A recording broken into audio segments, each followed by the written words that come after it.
Okay, जरा ध्यान से सुनते जाइए। सबसे पहले हमने कल बात करी थी पीरियोडिक टेबल की। Periodic table and periodic properties, ये दो टॉपिक्स हैं। पीरियोडिक टेबल जो है वो पुरानी पीरियोडिक टेबल्स भी हैं और एक नई पीरियोडिक टेबल भी है। देखा जाए तो there are several periodic table जो कि आज भी डेवलप होती जा रही हैं। जैसे अभी कुछ साल पहले एक स्पाइरल पीरियोडिक टेबल भी आई थी। तो there are several periodic tables. पुरानी जो पीरियोडिक टेबल है उसका क्लासिफिकेशन जो किया गया था, उसका क्लासिफिकेशन मॉलिक्यूलर वेट या एटॉमिक वेट के बेसिस पे किया गया था। लेकिन आज जो पीरियोडिक टेबल्स हैं उनका सबका क्लासिफिकेशन एटॉमिक नंबर के बेसिस पे किया गया है, क्योंकि जो प्रॉपर्टीज हैं किसी भी एटम की, हमने माना कि वो उसके इलेक्ट्रॉन, नंबर ऑफ इलेक्ट्रॉन पर डिपेंड करती है जो कि वैलेंस शेल में होते हैं, ना कि डिपेंड करती है उसके मास यानी कि प्रोटॉन और न्यूट्रॉन के कॉम्बिनेशन पर। इसीलिए हमने इसको मेजर रिस्क, क्योंकि देखो कोई भी पीरियोडिक टेबल अगर अपन बनाएंगे तो हमारा मेजर काम क्या है, ये बता देना कि प्रॉपर्टीज क्या है। कोई एलिमेंट है वो मेटल है या नॉन मेटल है, कोई जो एलिमेंट है वो वाटर के साथ कैसी रिएक्शन करेगा, एसिड के साथ कैसी रिएक्शन करेगा, बेस के साथ कैसी रिएक्शन करेगा। इन सभी चीजों को समझाने के लिए what we need is the properties, और वो जो प्रॉपर्टीज हैं वो डिपेंड किस पर कर रही है, इलेक्ट्रॉन पर कर रही है। तो इसीलिए जो पीरियोडिक टेबल हम अभी काम में लेते हैं, जो लेटेस्ट डेवलप्ड पीरियोडिक टेबल्स हैं, सभी एटॉमिक नंबर पर बेस्ड है। Is that clear? अब अगर हम यहां पर ध्यान से देखें तो इलेक्ट्रॉनिक कॉन्फ़िगरेशन प्लस प्रॉपर्टीज, इन दोनों को हमने मिलाया और एक देखो मैं पीरियोडिक टेबल इसलिए डिटेल में नहीं पढ़ाना चाह रहा क्योंकि वो अधिकतर बच्चों को आती है, तो मेरा सिर्फ अभी मोटिव है इसको जनरलाइज करते हुए प्रॉपर्टीज पर आ जाना। ठीक है, कल भी मैंने ऐसा ही किया था। तो अगर हम देखेंगे तो इलेक्ट्रॉनिक कॉन्फ़िगरेशन और प्रॉपर्टीज के बेसिस पर हमने जो पीरियोडिक टेबल काम में ली है, that is long form of periodic table, जिसके अंदर S block, P block, D block और एफ ब्लॉक हमारे सामने होता है। ये बड़ी सिंपल सी पीरियोडिक टेबल है। इनफैक्ट आज की तारीख में जितनी भी केमिकल प्रॉपर्टीज हम डिस्कस करना चाहते हैं, इस पीरियोडिक टेबल की हेल्प से 99% सॉल्व कर लेते हैं। मैंने ये वर्ड 99% क्यों बोला? Because there is nothing which is perfect. जैसे कि अगर मैं इस पीरियोडिक टेबल में लेफ्ट टू राइट जाऊंगा तो कोई पर्टिकुलर प्रॉपर्टी है किसी एटम की, जैसे ऑक्सीडेशन स्टेट तुमने कभी नाम सुना हो, या साइज कभी नाम सुना हो, आयोनाइजेशन एनर्जी नाम सुना हो, तो वो property left to right either gradation जो होगा, आइदर वो इंक्रीज होनी चाहिए या डिक्रीज होनी चाहिए, कोई एक एक पर्टिकुलर डायरेक्शन फॉलो करनी चाहिए। लेकिन एक्चुअली 100% ऐसा नहीं होता। There are several elements in between जिनकी प्रॉपर्टी एब्रप्टली आइदर हाई हो जाती है और एब्रप्टली आइदर लो हो जाती है। ऐसा ही हम जब टॉप टू बॉटम मूव करते हैं तब भी होता है। तो इसीलिए इन जनरल प्रॉपर्टी हमने कहा जनरल प्रॉपर्टीज। जनरल प्रॉपर्टीज का मतलब हो गया जो कि हम जनरली बोलते हैं, लेफ्ट टू राइट होगी, टॉप टू बॉटम होगी। दूसरी होती है स्पेसिफिक प्रॉपर्टी। स्पेसिफिक का मतलब किसी की अचानक ग्रेडेशन करके बढ़ जाना या अचानक ग्रेडेशन करके घट जाना। This is very very important जो मैंने अभी आपको समझाया। अब यही प्रॉपर्टी अगर हम समझ गए तो मुझे लगता है कि at the end of the day हम यहां से रिलेटेड सारी बातें पकड़ लेंगे। ठीक है, तो चलिए आगे बढ़ते हैं और समझने की कोशिश करते हैं कि कौन कौन सी प्रॉपर्टीज की हम बात कर रहे हैं। मैंने कल पढ़ाया था effective nuclear charge, atomic size, ionization energy, electron affinity and electronegativity.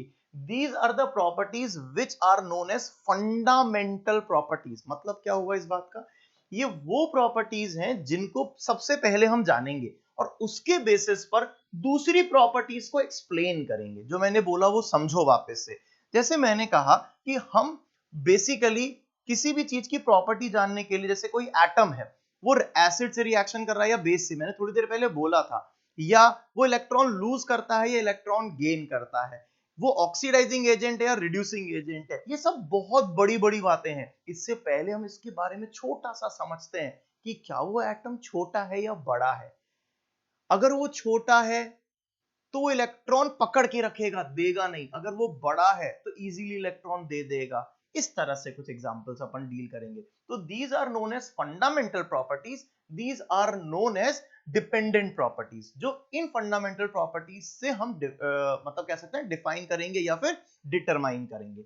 यहां पर there are two more fundamental properties, hydration energy and lattice energy, जो कि एक जनरली अगर देखा जाए तो किसी रिएक्शन के दौरान ही डिस्कस करनी है, एक सिंपल एटम या एलिमेंट की प्रॉपर्टी नहीं है। इसीलिए हमको यही मेजर प्रॉपर्टी पहले पढ़नी है, अलॉन्ग विथ ये प्रॉपर्टी को ऐड करना है और फिर जाकर हम इन प्रॉपर्टीज पर पहुंचेंगे। ठीक है, this is all about periodic properties जो हम वन बाय वन अब पढ़ने वाले हैं। हम पहले यहां से स्टार्ट करेंगे और फिर आगे बढ़ते जाएंगे। ठीक है, मैंने कल क्लास के अंदर जब पहले क्लास ली तो मैंने कहा एक हेडिंग डालते हैं, नाम है इफेक्टिव न्यूक्लियर चार्ज। अब इफेक्टिव न्यूक्लियर चार्ज क्या है, इसकी पूरी डेफिनेशन अभी आगे आने वाली है, लेकिन इसके पहले मेरा बच्चों से कुछ छोटा सा एक डिस्कशन हुआ। क्या डिस्कशन हुआ, मैंने उनको कहा कि आखिर इसकी रिक्वायरमेंट क्या है। तो अच्छा, जैसे मैंने कल वरदायनी से पूछा था बेटा क्या होती है इफेक्टिव न्यूक्लियर चार्ज, तो वरदायनी ने मुझे कल जवाब दिया। क्या जवाब दिया बेटा, इन्होंने मुझे बोला कि एक एटम है, उस एटम के अंदर सर जो आउटर मोस्ट इलेक्ट्रॉन है उसको न्यूक्लियस पकड़ के रखता है, कुछ स्क्रीनिंग इफेक्ट जैसा कुछ होता है। तो मैंने उस चीज को बोला कि हाँ, you are taking some important words, लेकिन इसको एक्सप्लेन करते हैं कि हमको इसकी जरूरत कैसे पड़ी। तो उसके लिए हमने एक टॉपिक पढ़ा था, जब हम इलेक्ट्रॉनिक कॉन्फ़िगरेशन समझना चाह रहे थे तब हमने एक टॉपिक पढ़ा था, और उस टॉपिक का नाम है N+L रूल। क्या नाम है उसका, N+L रूल। इसको ऑफबो प्रिंसिपल भी कहते हैं। ऑफबो किसी साइंटिस्ट का नाम नहीं है। ऑफबो का मतलब होता है systematic arrangement of something with respect to energy. जैसे अगर इस ग्लास में मैंने पानी डाला तो पहले पानी नीचे भरेगा फिर ऊपर भरेगा। इस बात का क्या मतलब हुआ कि एनर्जी, अगर देखा जाए तो एनर्जी जैसे ऐसे बढ़ती जाएगी वैसे वैसे फिलिंग होगी, बढ़ते जाएंगे, एनर्जी बढ़ती जा रही है, यानी कि कोई भी चीज लोअर एनर्जी से हायर एनर्जी की तरफ भरी जाएगी। ये हमने सोच लिया। तो अभी मैंने कहा कि ये चीज अगर एक सिंपल से ग्लास ऑफ वाटर के लिए हो सकती है तो इस नेचर के लिए क्यों नहीं हो सकती है, एटम के लिए क्यों नहीं हो सकती है। तो एटम में जब हम इलेक्ट्रॉन रखते हैं तो वो भी विद रिस्पेक्ट टू एनर्जी होता है, that is known as Aufbau principle. अब मैंने कहा किसी पर्टिकुलर इलेक्ट्रॉन की एनर्जी कैसे बदलती है, तो मैंने कहा energy is a function of n. N का फंक्शन है, मतलब जैसे जैसे शेल बढ़ती जाएगी एनर्जी बढ़ती जाएगी। दूसरा, energy is a function of L, यानी कि जैसे जैसे सब शेल बढ़ती जाएगी एनर्जी बढ़ती जाएगी। जैसे कि 1 से 2 से 3 से 4 शेल की तरफ जा रहे हैं तो एनर्जी बढ़ रही है, वैसे ही 2s से 2p की तरफ जा रहे हैं, या फिर 3s से 3p से 3d की तरफ जा रहे हैं, या 4s से 4p से 4d से 4f की तरफ जा रहे हैं तो एनर्जी बढ़ती जा रही है। तो दीज आर द फैक्टर्स जिस पर एनर्जी डिपेंड कर रही है। हो गया ना। अब अगर मैंने इन दोनों चीजों को मिला दिया तो एनर्जी किस किस का फंक्शन हो गई, N+L का, N+L का फंक्शन हो गई। तो जिस भी किसी भी पर्टिकुलर जगह की एनर्जी की वैल्यू N+L की वैल्यू पर डिपेंड करेगी। N+L की वैल्यू ज्यादा तो एनर्जी की वैल्यू ज्यादा, N+L की वैल्यू छोटी तो एनर्जी की वैल्यू छोटी। अब मैंने आपने ये बात डिसाइड कर ली। एक एग्जांपल लेता हूं। मैंने कहा मेरे पास एक एटम है, उसमें इलेक्ट्रॉन 2s में है, मेरे पास दूसरा एटम है उसके अंदर इलेक्ट्रॉन 2p में है। तो बताओ किसकी एनर्जी ज्यादा, गुड शब्द बताओ बेटा, किसकी एनर्जी ज्यादा। एक एटम है जिसमें इलेक्ट्रॉन 2p में है उसकी एनर्जी ज्यादा। इज दैट क्लियर और नॉट, है ना। लेकिन अगर बताओ, मैंने बोला कि एक एटम है जिसके अंदर इलेक्ट्रॉन 2s में है, एक और एटम है जिसके अंदर इलेक्ट्रॉन 2s में है, तो बताओ किसकी एनर्जी ज्यादा। सेम हो गई ना। यही बात अपन अब यहां पकड़ने जा रहे हैं, जरा बोर्ड पर ध्यान से देखना। I have taken one example that is lithium and lithium plus 2 excited, lithium and lithium 2 plus excited. In notes को लिखना मत, मैं आपको इनकी पीडीएफ भेजूंगा, तब इनको आप वहां से कॉपी करना, लिखने में टाइम खराब नहीं करना।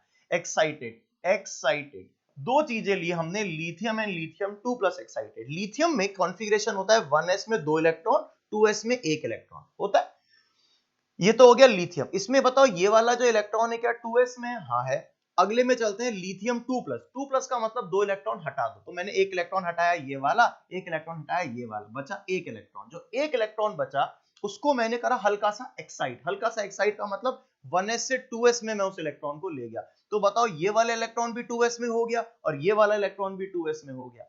क्या दोनों की एनर्जी सेम होनी चाहिए अकॉर्डिंग टू N+L रूल, जो अभी अभी तुमने मुझे बोला। क्या दोनों की एनर्जी सेम होनी चाहिए according to N+L rule, yes या नो। पर दोनों की एनर्जी सेम नहीं है। अगर मैं तुमसे पूछूं, जैसे वैसे तो मैंने यहां लिख रखा है, उसको देख के भी तुम बता सकते हो। वैसे फिर भी देखें तो this electron is easy to remove and this electron is difficult to remove. Reason बताओ।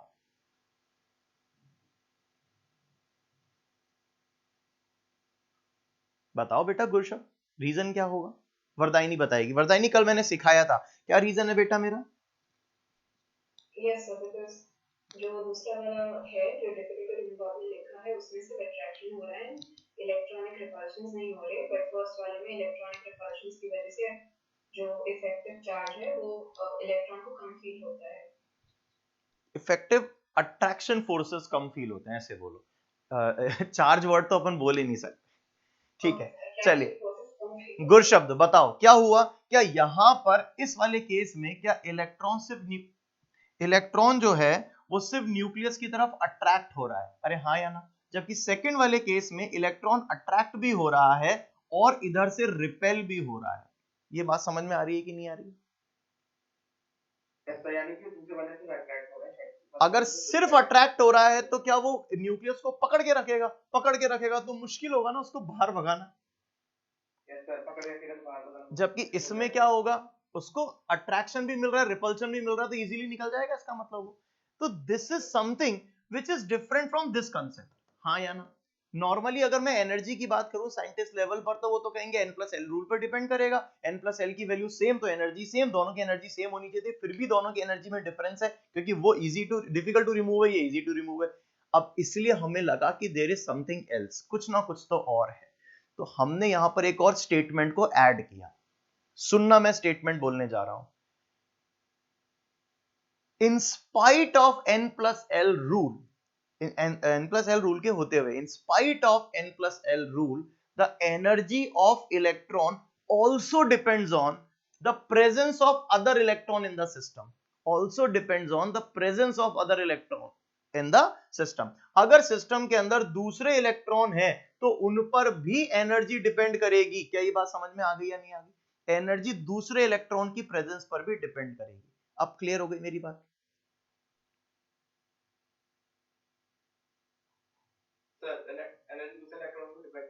ठीक है ना? अब मैंने कहा कि यह है न्यूक्लियस और यह है इलेक्ट्रॉन, यह है न्यूक्लियस और ये कौन है? इलेक्ट्रॉन। ये बात तो समझ में आई गई।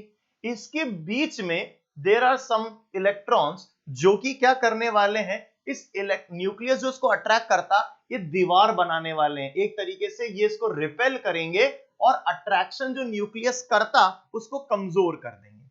हाँ या ना? तो देयर आर टू फोर्सेस। पहला फोर्स अट्रैक्शन जो कि न्यूक्लियस के लिए है, दूसरा रिपल्शन जो कि दूसरे इलेक्ट्रॉन्स लगा रहे हैं उसको भगा रहे हैं। तो इस इलेक्ट्रॉन को नेट फोर्स की फीलिंग कौन सी आएगी? Attractive forces minus repulsive forces. हाँ या ना? अट्रैक्टिव फोर्सेस और रिपल्सिव फोर्सेस। अभी भी हम कहते हैं अट्रैक्टिव फोर्सेस ज्यादा हैं। अट्रैक्टिव फोर्सेस क्यों ज्यादा हैं? इसलिए ज्यादा है क्योंकि ये इलेक्ट्रॉन अभी भी सिस्टम में ही रहता है, जाता नहीं है ऐसे। इसका मतलब अट्रैक्टिव फोर्सेस ज्यादा ही होते हैं, ठीक है ना? अब मैंने क्या कहा कि ये रिपल्शन करने का काम कौन करेगा? इसके लिए मैंने क्लासरूम का एग्जांपल लिया था कि मैं आगे खड़ा हूं टीचर की तरह और बहुत सारे बच्चे ऐसे पीछे बैठे हुए हैं और गुरशब्द जो है वो मान लेते हैं सेकंड लास्ट बेंच पे बैठा है। कहां पे बैठा है? सेकंड लास्ट बेंच पे। तो बताओ गुरशब्द के और मेरे बीच के जो बच्चे हैं, क्या वो मेरे और गुरशब्द के बीच के अट्रैक्शन को कम कर देंगे? करेंगे। हाँ, वो जहां बैठा है, ठीक है। अब जो बच्चे गुरशब्द के साथ में बैठे हैं, उसी की बेंच पे बैठे हैं, क्या वो भी गुरशब्द और मेरे बीच के अट्रैक्शन को कम करेंगे? नहीं तो नहीं कर सकते, साथ में बैठे हैं। नहीं नहीं करेंगे। अच्छा सर, तो साथ में तो कर नहीं सकते। नहीं नहीं नहीं नहीं, साथ वाले भी करेंगे क्योंकि रिपल्शन तो वो भी प्रोड्यूस करेंगे। रिपल्शन तो वो भी प्रोड्यूस करेंगे। लेकिन वो बच्चे जो कि लास्ट बेंच में बैठे हैं, गुरशब्द के बाद में बैठे हैं, वो अगर रिपल्शन करेंगे भी तो गुरशब्द को अंदर की तरफ रिपेल करेंगे तो उन्हीं पर इफेक्ट आएगा। यानी कि वो रिपल्शन प्रोड्यूस नहीं कर सकते, यानी कि वो तुम्हारे और मेरे बीच के अट्रैक्शन को कम नहीं कर सकते। समझ में आ गई? ये न्यूक्लियस हो गया, ये बेंचेस हो गई, यहां पर तुम बैठे हो वो इलेक्ट्रॉन जो कि तुम्हारे साथ हैं, वो इलेक्ट्रॉन जो कि तुम्हारे और मेरे बीच में हैं, ये सभी के सभी तुम्हारे और मेरे बीच के अट्रैक्शन को कम कर देंगे। लेकिन वो इलेक्ट्रॉन जो कि कहीं बाहर की तरफ तुम्हारे से पीछे बैठे हैं, वो कभी भी इस तरह के अट्रैक्शन को कम नहीं करेंगे। इस तरह के इलेक्ट्रॉन को हाँ बेटा, देखो एक बात बताओ, जैसे ये दीवार है और मैं इसको धक्का मार रहा हूं, अगर मैं इसको धक्का मार रहा हूं तो दीवार सरकेगी या मेरे पे इंपैक्ट आएगा, है ना? तो अगर ये बाहर वाले जो इलेक्ट्रॉन है अगर ये धक्का मारेंगे इस इलेक्ट्रॉन को, तो ये धक्का इन पे खुद पे जाता है, क्योंकि अंदर तो मामला पैक्ड है, अंदर और नहीं जा सकता, दबाव अंदर नहीं आ सकता। तो जो बाहर वाले इलेक्ट्रॉन्स हैं वो कभी भी अंदर वाले इलेक्ट्रॉन को अंदर पुश कभी नहीं करते, हमेशा अगर वो जो भी रिपल्शन करेंगे वो उन्हीं पर इंपैक्ट आता है। इसीलिए हम कहते हैं जो बाहर वाले इलेक्ट्रॉन है, ये वाले इलेक्ट्रॉन तो हमने कंसीडर किया है, इसके ऊपर वाले इलेक्ट्रॉन कभी भी इंपैक्ट नहीं डालते इस जो हम बात कर रहे हैं उस फैक्टर पे। प्रूफ है हीलियम, देखो मैंने प्रूफ करा, ये हीलियम वाला एग्जांपल देखते हैं। इस हीलियम के अंदर पहले वाले केस में क्या हीलियम का कॉन्फ़िगरेशन 1s2 होता है, 2 इलेक्ट्रॉन है, जबकि हीलियम पॉजिटिव में वही 1s में 1 इलेक्ट्रॉन है। अब ये वाला जो इलेक्ट्रॉन है ये भी 1s में है, ये वाला जो इलेक्ट्रॉन है ये भी 1s में है, क्या दोनों ही इलेक्ट्रॉन 1s में है? तो n+l रूल के हिसाब से दोनों की एनर्जी सेम होनी चाहिए थी, लेकिन दोनों की एनर्जी सेम नहीं है। क्यों?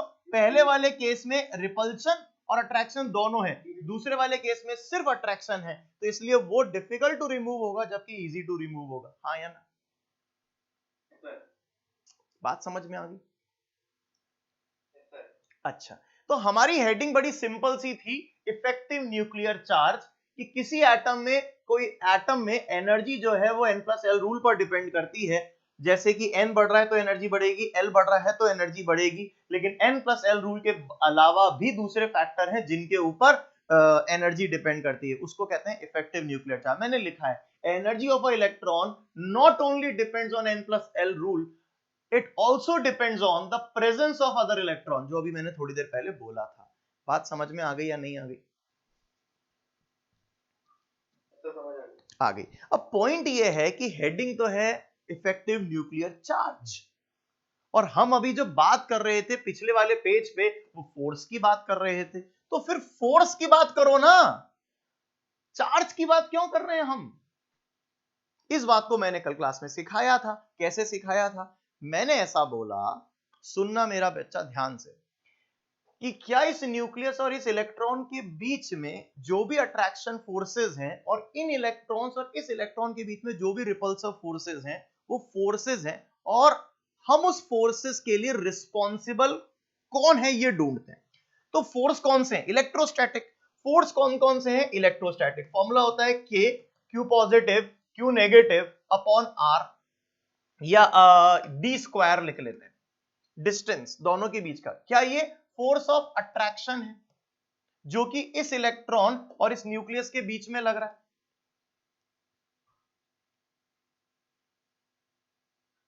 बोलो वरदायनी। फोर्स ऑफ रिपल्शन क्या होगा? फोर्स ऑफ रिपल्शन होगा के Q negative upon D square, जो कि इलेक्ट्रॉन और इलेक्ट्रॉन के बीच में लग रहा है, वो रिपल्शन होगा।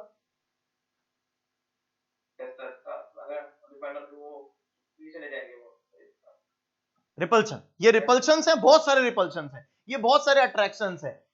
अब क्या करना है? अब अगर अपन यहां ध्यान से देखें तो ये जो फोर्सेस ऑफ अट्रैक्शन और रिपल्शन जो भी हैं ये इलेक्ट्रोस्टैटिक हैं, और अगर ये इलेक्ट्रोस्टैटिक हैं तो इनका जो फॉर्मूला है, हम जो फॉर्मूला काम में ले रहे हैं, वो फॉर्मूला क्या काम में ले रहे हैं मेरा बेटा? वो फॉर्मूला है F = K Q positive Q negative upon D square. इसमें जो ये Q पॉजिटिव है, this is the charge of the nucleus. ये किसका चार्ज है? न्यूक्लियस का चार्ज है। न्यूक्लियस में किसका चार्ज है? प्रोटॉन का चार्ज है। कितने प्रोटॉन है? प्रोटॉन कितने होते हैं किसी एटम में? क्या किसी एटम में Z नंबर ऑफ प्रोटॉन्स होते हैं? एटॉमिक नंबर के बराबर। अगर एटॉमिक नंबर के बराबर हैं तो क्या मैं इसी फॉर्मूले को, ये जो फॉर्मूला हमने यहां पर लिखा है, क्या इसी फॉर्मूले को ऐसा लिख सकता हूं क्या? देखो क्या लिख सकता हूं इस फॉर्मूले को? इस फॉर्मूले को Z × P पॉजिटिव लिख सकता हूं। P is the charge of the proton, Q negative is the charge of electron, क्या Z इंटू E लिख सकता हूं?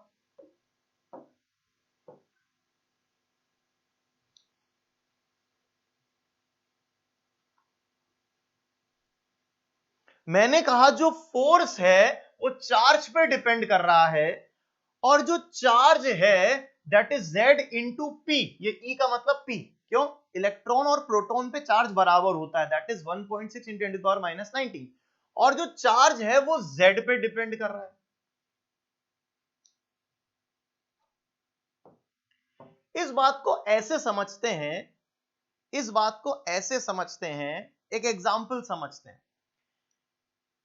गुरशब्द बैठा है यहां पर, बुरा तो नहीं लग रहा तेरे को?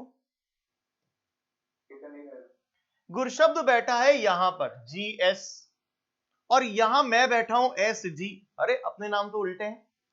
यहां बैठा है SG, यहां बैठा है गुरशब्द। सुनना मेरा बेटू ध्यान से, बहुत ध्यान से सुनना। मेरे पास यहां पर जो प्रोटॉन्स हैं वो है 11 प्रोटॉन। कितने प्रोटॉन है? 11 प्रोटॉन।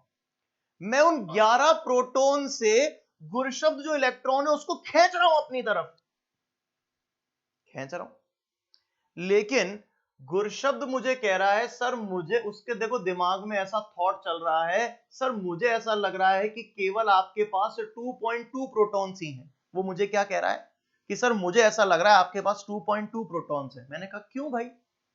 बोला सर मुझे इतनी सी अट्रैक्शन की फीलिंग आ रही है जैसे 2.2 प्रोटॉन होते। क्यों? क्योंकि उसको मेरे अट्रैक्शन के अलावा क्या रिपल्शंस भी हो रहे हैं।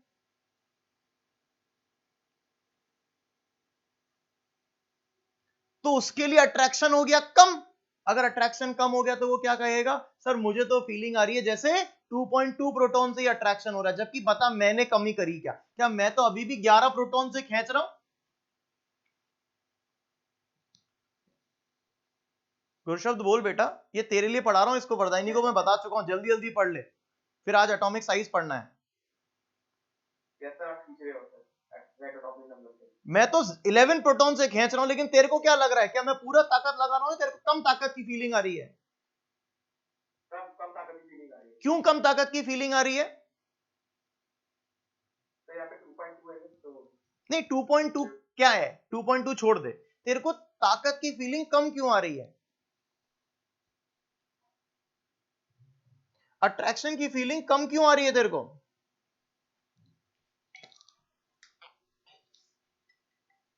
अरे इतनी देर से अपन क्या बात कर रहे हैं कि क्या ये जो अट्रैक्शन है और रिपल्शन है दोनों है, तो क्या इलेक्ट्रॉन अट्रैक्शन के साथ साथ रिपल्शन भी फील कर रहा है, तो क्या उसको अट्रैक्शन की फीलिंग कम हो जाएगी, क्या रहेगी? कम हो जाएगी, तो ज्यादा हो जाएगी, अट्रैक्शन बढ़ जाएगा।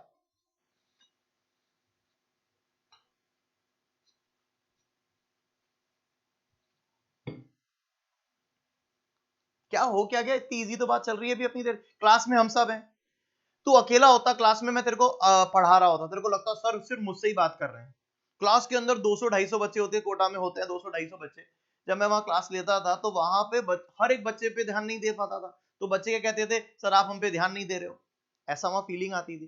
पर क्या मैं तो वैसा ही हूं, मैं तो अभी भी वैसे ही पढ़ा रहा हूं। तो जितना अट्रैक्शन मैं शो करूंगा तुम पे अकेले पे, देखा जाए तो मैं तो उतना ही कर रहा हूं, लेकिन दूसरे बच्चे अगर आ गए तो तुमको अट्रैक्शन कम लगेगा या पूरा लगेगा? कम लगेगा। तो दूसरे बच्चे आ गए तो वो अट्रैक्शन को कम कर देगा, वो रिपल्शन करेंगे तुझे, वो दीवार बनाएंगे बीच में। यही तो बात मैं बार बार कर रहा हूं। ये सोडियम, ये एग्जाम्पल है सोडियम का। ये किसका एग्जाम्पल है?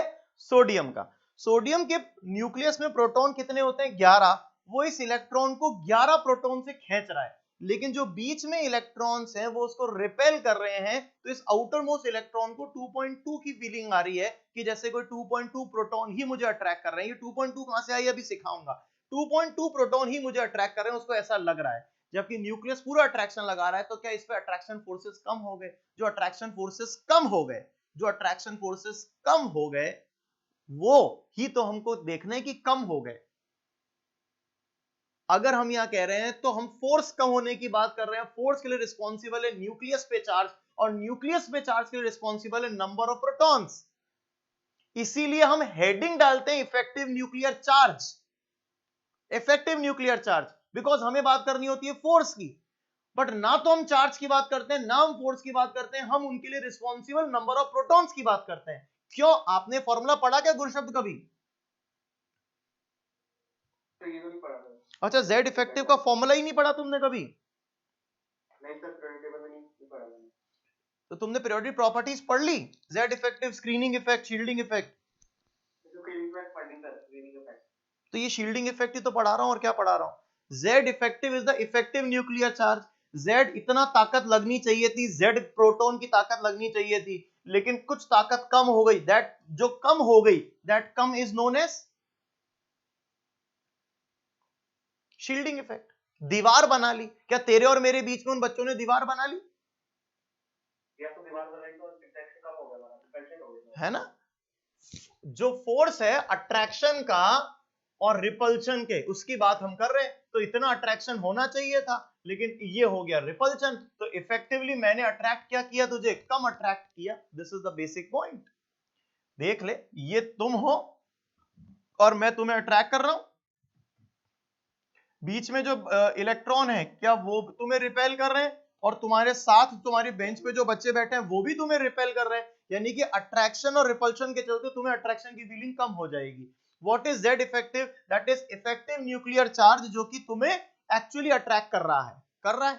लेकिन देखा जाए तो जेड क्या है जो तुम्हें करना चाहिए था? एक्चुअल नंबर ऑफ प्रोटॉन जो तुम्हें अट्रैक्ट करने चाहिए थे।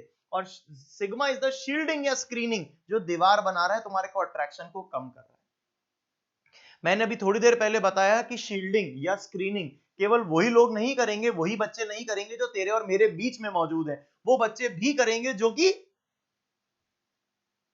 तेरे ही बेंच पे बैठे हुए हैं। वो बात मैंने अभी समझाई। Shielding is not only due to the electron which are present in between, rather it is also due to the electron which are present in the same shell. Same shell के अंदर इलेक्ट्रॉन मौजूद होते हैं, वो भी shielding करते हैं। क्या ये बात समझ में आ गई या नहीं आ गई?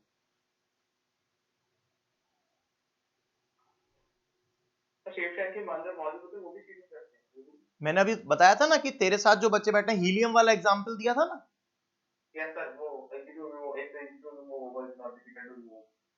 तो डिफरेंट। नहीं, हीलियम वाले एग्जांपल में तेरे पास जो बच्चे बैठे थे उन्होंने भी शील्डिंग करी थी। Yes sir. ठीक है, अब इसको फॉर्मूले को सॉल्व करना होता है।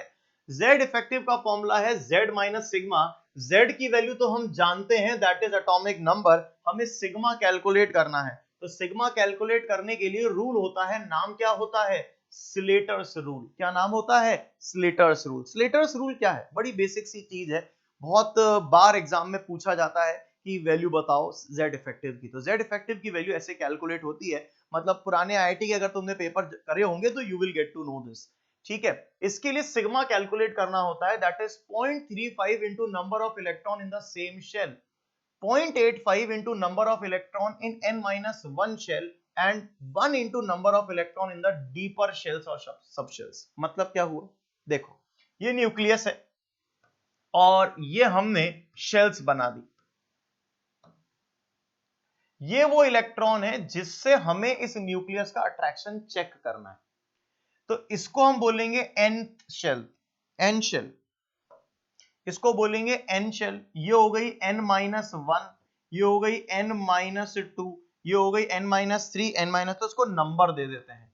लेट से इसको ये हो गया 1 2 3 4 5, ये होगी फिफ्थ शेल, ये हो गई उसके पहले वाली फोर्थ शेल, ये हो गई थर्ड शेल, ये हो गई सेकंड शेल और ये हो गई फर्स्ट शेल। हो गई बात समझ में आ गई? कुछ बच्चे, मैं येलो कलर से लिख रहा हूं, कुछ बच्चे तेरे ही साथ में, तेरे ही रूम में बैठे हैं, तेरे ही रो में बैठे हैं, तेरे ही बेंच पे बैठे हैं। कुछ बच्चे बीच वाली बेंचेस पर बैठे हैं, कुछ बच्चे अंदर वाली बेंचेस पर बैठे हैं। ठीक है, ऐसे करके कुछ बच्चे ऐसे बैठे हैं। जो मैंने येलो कलर से बनाए वो दिख रहे हैं गुरशब्द तुमको? हाँ, वो दिख रहे हैं तुमको?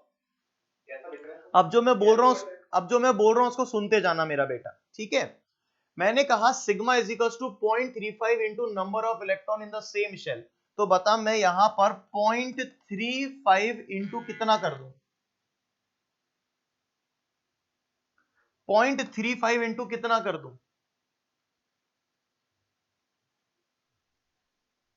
हम इलेक्ट्रॉन तो सारे दिख रहे, तो कितने इलेक्ट्रॉन से बनते हैं? सेम शेल में। ये तुम हो क्या? Yes sir. ये तो तुम हो। बताओ तुम्हारी शेल में तुम्हारे अलावा कितने लोग और दिख रहे हैं तुमको? दो। तो 0.35 इंटू कितना कर दूं? 2। तो 0.35 इंटू हमने कर दिया 2। ये बात समझ में आ रही है नहीं आ रही है? 0.35 इंटू 2 कर दिया। क्लियर? अब आगे चलते हैं। इसके बाद में प्लस 0.85 इंटू करना है। 0.85 इंटू कितना करेंगे? वो इलेक्ट्रॉन जो कि तुमसे जस्ट अंदर वालों में है। क्या तुम फिफ्थ में बैठे हो? तुमसे अंदर वाली शेल क्या फोर्थ है क्या? Yes sir. फोर्थ में कितने बच्चे बैठे हैं? 4। तो हमने कर दिया इसको 4 से मल्टीप्लाई। 1 2 3 और 4। ठीक है? क्या बात समझ में आ गई या नहीं आ गई? प्लस 1 इंटू कितने कर दो? सारे अंदर वाले। क्या बोला मैंने? सारे अंदर वाले। सारे अंदर वाले कितने कर दूं? बोल। 3। ये सारे अंदर वाले सब। 1 2 3 4 5 6 7 8। क्या प्लस 8 कर दूं क्या? 1 इंटू 8। क्या कर दूं? 1 इंटू 8। क्या ये बात समझ में आ गई या नहीं आ गई तुझे?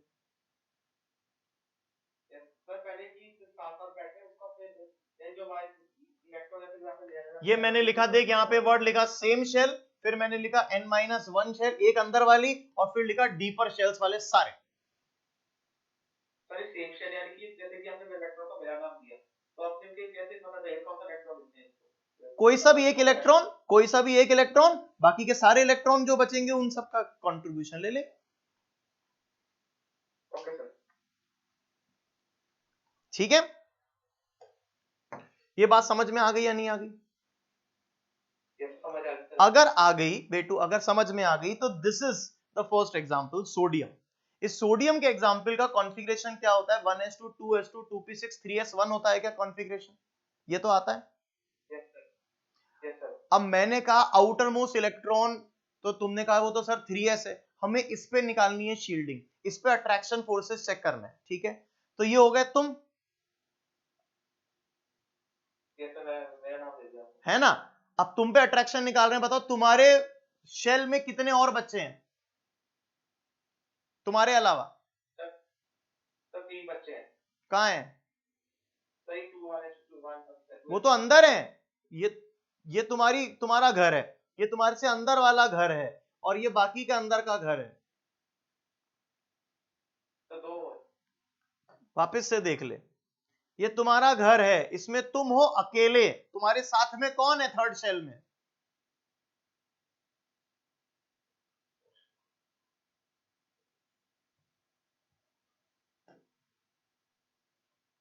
बेटा ये है ना सबसे बाहर वाली शेल जिस पे तुम बैठे हो। इसमें और कोई इलेक्ट्रॉन है क्या? यहाँ पे कितना इलेक्ट्रॉन लिखा है मैंने? 1 लिखा है। एक ही है ना? और भी है क्या? नहीं और नहीं है। तो बता। 0.35 इंटू कितना करूं? तो 0। कोई इलेक्ट्रॉन क्योंकि कोई नहीं है तो 0.35 इंटू 0 कर दिया मैंने। बता 0.85 इंटू कितना करूं?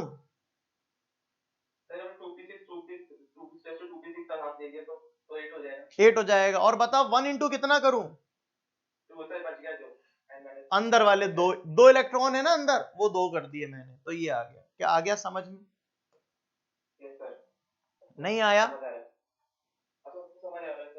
आ गया मेरा बेटा? जल्दी से मुझे बता दे, अगर मेरे पास एग्जांपल क्लोरीन है, एटॉमिक नंबर 17, कॉन्फ़िगरेशन है 1s2 2s2 2p6 3s2 3p5, यही होता है। अब ऐसे केस में अगर मुझे सिग्मा निकालना है तो मैं करूंगा 0.35 इंटू वॉट? तो 0.35 into 5 5 क्यों बेटा, ये होती है शेल, ये 3 लिखा है ना, तो ये शेल होती है। शेल वर्ड का मतलब क्या होता है?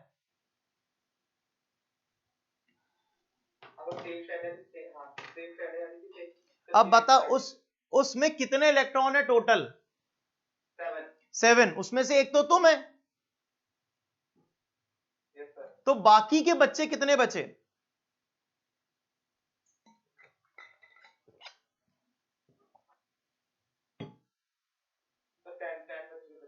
अच्छा, टोटल 7 है, 7 में से एक तुम हो, बाकी 6 बचे, 10 बचे,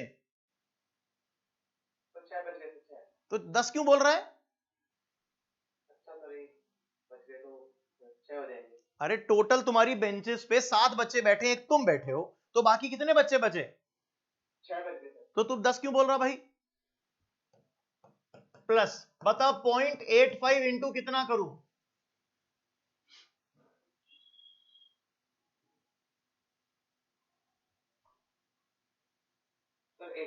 8। Very good, very good. क्यों बेटा? अंदर वाली शेल में 8 बच्चे हैं, ठीक है। बताओ 1 इंटू कितना करूं? 1 इंटू 2 कर दो। क्या इससे सिग्मा कैलकुलेट हो जाएगा? हो जाएगा। जब तुम इससे सिग्मा कैलकुलेट करोगे तो जो वैल्यू आएगी वो आएगी 10.1। कितनी आएगी? 10.9 आएगी। इसको सॉल्व करोगे तो कितना आएगा? 10.9 आएगा, ठीक है। अब बता Z effective is equal to Z minus sigma. Z की वैल्यू कितनी रखूं? क्लोरीन के लिए निकाला है अपन ने।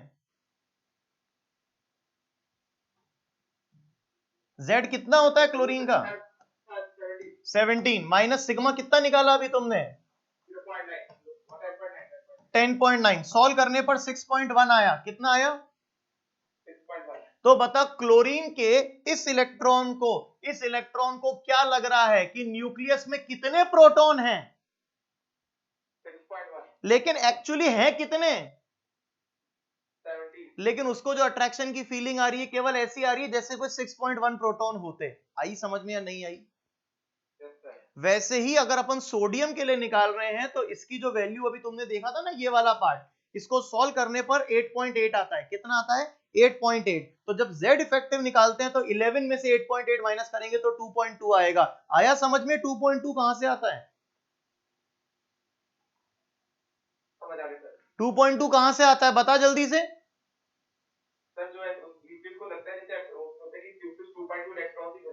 ये 2.2 Z इफेक्टिव है। क्या है ये 2.2? Z effective. आ गई बात समझ में?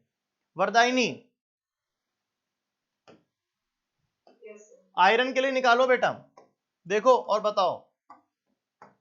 आयरन कॉन्फ़िगरेशन बोलो वरदायनी। Atomic number 26। 1s2 2s2 2p6 3s2 3p6 3d6 4s2। अब मुझे आउटर मोस्ट इलेक्ट्रॉन इस पर निकालना है, तो क्या मैं रूल जो लगाऊं S एंड P वाला लगा दूं केस नंबर 1 जो कल हम डिस्कस कर रहे थे? yes, सिग्मा की वैल्यू बोलो। 0.35 multiplied by what? 1। Very good, 1। क्योंकि इस शेल में उसके अलावा एक इलेक्ट्रॉन। प्लस 0.85 मल्टीप्लाइड बाय 14, क्योंकि ये सबको ऐड कर दिया। 6 12 और 2 14। Very good. Plus 1 into what? 10। ये सारा मिलाकर 10। ये परफेक्ट है। तो इससे हमारे पास सिग्मा की वैल्यू आ जाएगी। कि तुमने कैलकुलेट करी? मैंने कल क्वेश्चन दिया था होमवर्क में। yes sir 22.25। इससे आई 22.25 तुम कहना चाहती हो। तो इससे Z इफेक्टिव आ गया, दैट इज 26 माइनस 22.25। सॉल्व करने पर कितना लाई? 3.75। सोचो, इस इलेक्ट्रॉन को लग रहा है आयरन के न्यूक्लियस में सिर्फ 3.75 प्रोटॉन्स हैं, जबकि है 26, लेकिन उसको अट्रैक्शन की फीलिंग कम हो गई। क्या ये बात समझ में आ गई?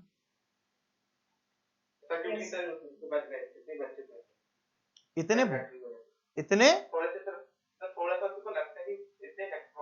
हाँ, रिपल्शन हो जाता है ना, तो उसको लगता है अट्रैक्शन रिपल्शन मिलाकर इतना ही अट्रैक्शन है, अट्रैक्शन कम हो जाता है। मैंने ये सारे क्वेश्चन गुरुशब्द होमवर्क में इनको कल दिए थे, इन्होंने इस पे सब पे कैलकुलेशन की थी और कैलकुलेट करके ये आज लेकर आए। तो ये होमवर्क तुम्हारे लिए आज हो गया, कल कर लाना तुम कैलकुलेट, ठीक है ना। मैं बताता हूं इसके अंदर अभी एक और नया। अच्छा, ये सब क्यों कर रहे हैं? ताकि हम लोग कुछ कंक्लूजन निकाल सकें।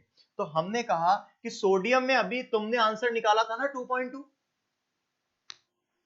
निकाला था। सोडियम प्लस के लिए चेक करते हैं। सोडियम प्लस में लिखेंगे 1s2 2s2 2p6, सिग्मा की वैल्यू निकालेंगे 4.15 वैल्यू आ जाएगी। 4.15 से Z इफेक्टिव वैल्यू 6.5 आ जाएगी। मैंने क्या देखा कि सोडियम की वैल्यू है Z इफेक्टिव की 2.2 और सोडियम प्लस की वैल्यू है देखो 6.5। क्या बताओ, सोडियम और सोडियम प्लस दोनों केसेस में बाहर वाले इलेक्ट्रॉन को ज्यादा अट्रैक्शन कब मिल रहा है? क्या सोडियम प्लस में मिल रहा है? तो सोडियम प्लस मिल रहा है क्योंकि ज्यादा है, जेड इफेक्टिव ज्यादा है। ऐसा लग रहा है जैसे जैसे बच्चे जाते जा रहे हैं, कम होते जा रहे हैं, क्या मैं गुर शब्द को ज्यादा अट्रैक्ट करता जा रहा हूं? ये देख कि जैसे जैसे सोडियम से सोडियम प्लस बनता है जेड इफेक्टिव बढ़ता है, या फिर किसी भी मेटल जनरल की बात करें, मेटल से मेटल प्लस से मेटल 2 प्लस से मेटल कोई भी चलते जाएं अपन, तो क्या जेड इफेक्टिव बढ़ेगा? बढ़ जाएगा। तो इस हाँ मतलब जैसे जैसे इलेक्ट्रॉन निकलेंगे बचे हुए इलेक्ट्रॉन पर जेड इफेक्टिव बढ़ जाएगा। ये बात समझ में आ गई या नहीं आ गई? बढ़ जाएगा। ठीक है, यहां लिखा है as the positive charge increases Z effective increases. क्या ये बात समझ में सच में आ गई या नहीं आ गई? आगे चलते हैं। यहां पर है मेरे पास बेटा क्लोरीन का, अभी अपन ने 6.1 निकाला था क्या? पिछले पेज पे अपन ने कैलकुलेट करना, क्लोरीन का 6.1 10.9 आया था, माइनस करके 6.1 आया था। अब अपन क्लोरीन माइनस का निकालते हैं। क्लोरीन माइनस में लिखा 1s2 2s2 2p6 3s2 3p6, sigma निकालेंगे तो कितना हो जाएगा? टोटल 8 इलेक्ट्रॉन है, इसमें से एक गुण शब्द है, बाकी बचे 7, तो 3.35 इंटू 7 प्लस अंदर वाले इलेक्ट्रॉन 0.85 इंटू 8 प्लस 1 इंटू 2 अंदर वाले इलेक्ट्रॉन, तो टोटल वैल्यू आई 11.25। जेड इफेक्टिव सॉल्व करा तो 5.75 आ गया। कितना आ गया? 5.75 आ गया। कंक्लूजन क्या निकला कि क्लोरीन से क्लोरीन माइनस बना रहे हैं तो जेड इफेक्टिव की वैल्यू घट गई है। जेड इफेक्टिव वैल्यू घट गई है कैसे? क्लोरीन की वैल्यू आई थी कितनी? 6.1 और क्लोरीन माइनस में वैल्यू आ गई 5.75। यानी कि अगर क्लासरूम में और बच्चे आते जाएंगे और बच्चे आते जाएंगे तो क्या मेरा तुम्हारे से अट्रैक्शन कम हो जाएगा? क्योंकि वो रिपेल करेंगे तुम्हारे को आएंगे। तो जैसे जैसे इलेक्ट्रॉन आते जा रहे हैं, एक इलेक्ट्रॉन आया, 2 इलेक्ट्रॉन आ गए, 3 इलेक्ट्रॉन आ गए, n नंबर ऑफ इलेक्ट्रॉन आ गए, तो क्या जेड इफेक्टिव घटता जाएगा? तो जैसे जैसे नेगेटिव चार्ज बढ़ेगा जेड इफेक्टिव घटेगा। क्या ये बात समझ में आ रही है नहीं आ रही है? बात समझ में आ गई या नहीं आ गई? कंक्लूजन नंबर 1 हुआ ये क्या कहलाता है? कंक्लूजन नंबर 1 कि जैसे जैसे कैटायन बनते जाएंगे जेड इफेक्टिव बढ़ेगा, अट्रैक्शन बढ़ेगा, लेकिन जैसे जैसे इलेक्ट्रॉन आते जाएंगे एनायन बनता जाएगा, जेड इफेक्टिव कम होता जाएगा। ये एक कंक्लूजन, कंक्लूजन नंबर 1 क्लियर हो गया क्या?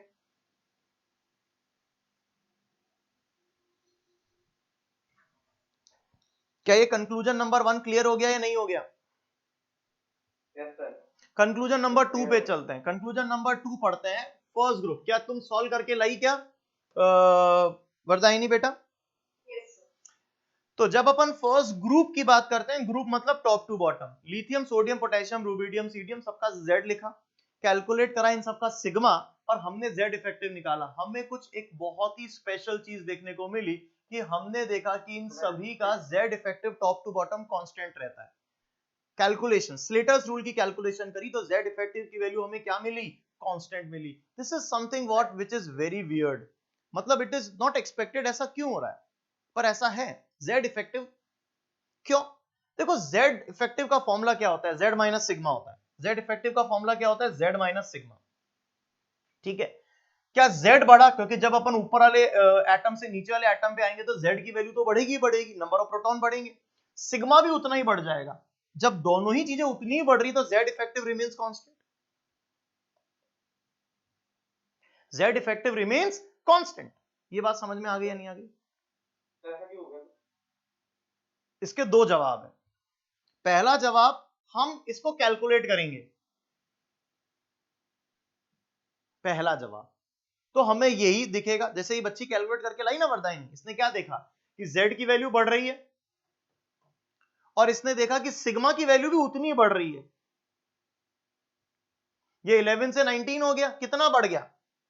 8, और 18.8 से 16.8 हो गया, ये भी कितना बढ़ गया? 8। तो इसका मतलब Z इफेक्टिव तो सेम रहेगा। यानी सर 8 इलेक्ट्रॉन बढ़े नहीं, 8 इलेक्ट्रॉन ने 8 सिग्मा बढ़ रहे हैं, कितना भी बढ़ेंगे, जैसे यहाँ 8 बढ़ेंगे, यहाँ 18 बढ़ेंगे ऐसे, लेकिन जितना सिग्मा बढ़ेगा उतना ही, जितना Z बढ़ रहा है उतना ही सिग्मा बढ़ रहा है, इसलिए टॉप टू बॉटम कांस्टेंट आ गया। This all depends on what, this all depends on the Slater rule. हमने देखा स्लेटर रूल से कैलकुलेट करा ना, ये तुम्हारे सामने तो कैलकुलेशन है, अभी अपन ने पढ़ी कैलकुलेशन, कल होमवर्क में दिया था। ये रहा देखो होमवर्क, अगर हम होमवर्क देखें, अरे भाई चलो पीछे, ये रहा होमवर्क, इसमें हमने निकाला फर्स्ट ग्रुप, सेकंड पीरियड, ये निकाल के लाना था होमवर्क में, ये बच्चे निकाल के लाए होमवर्क में।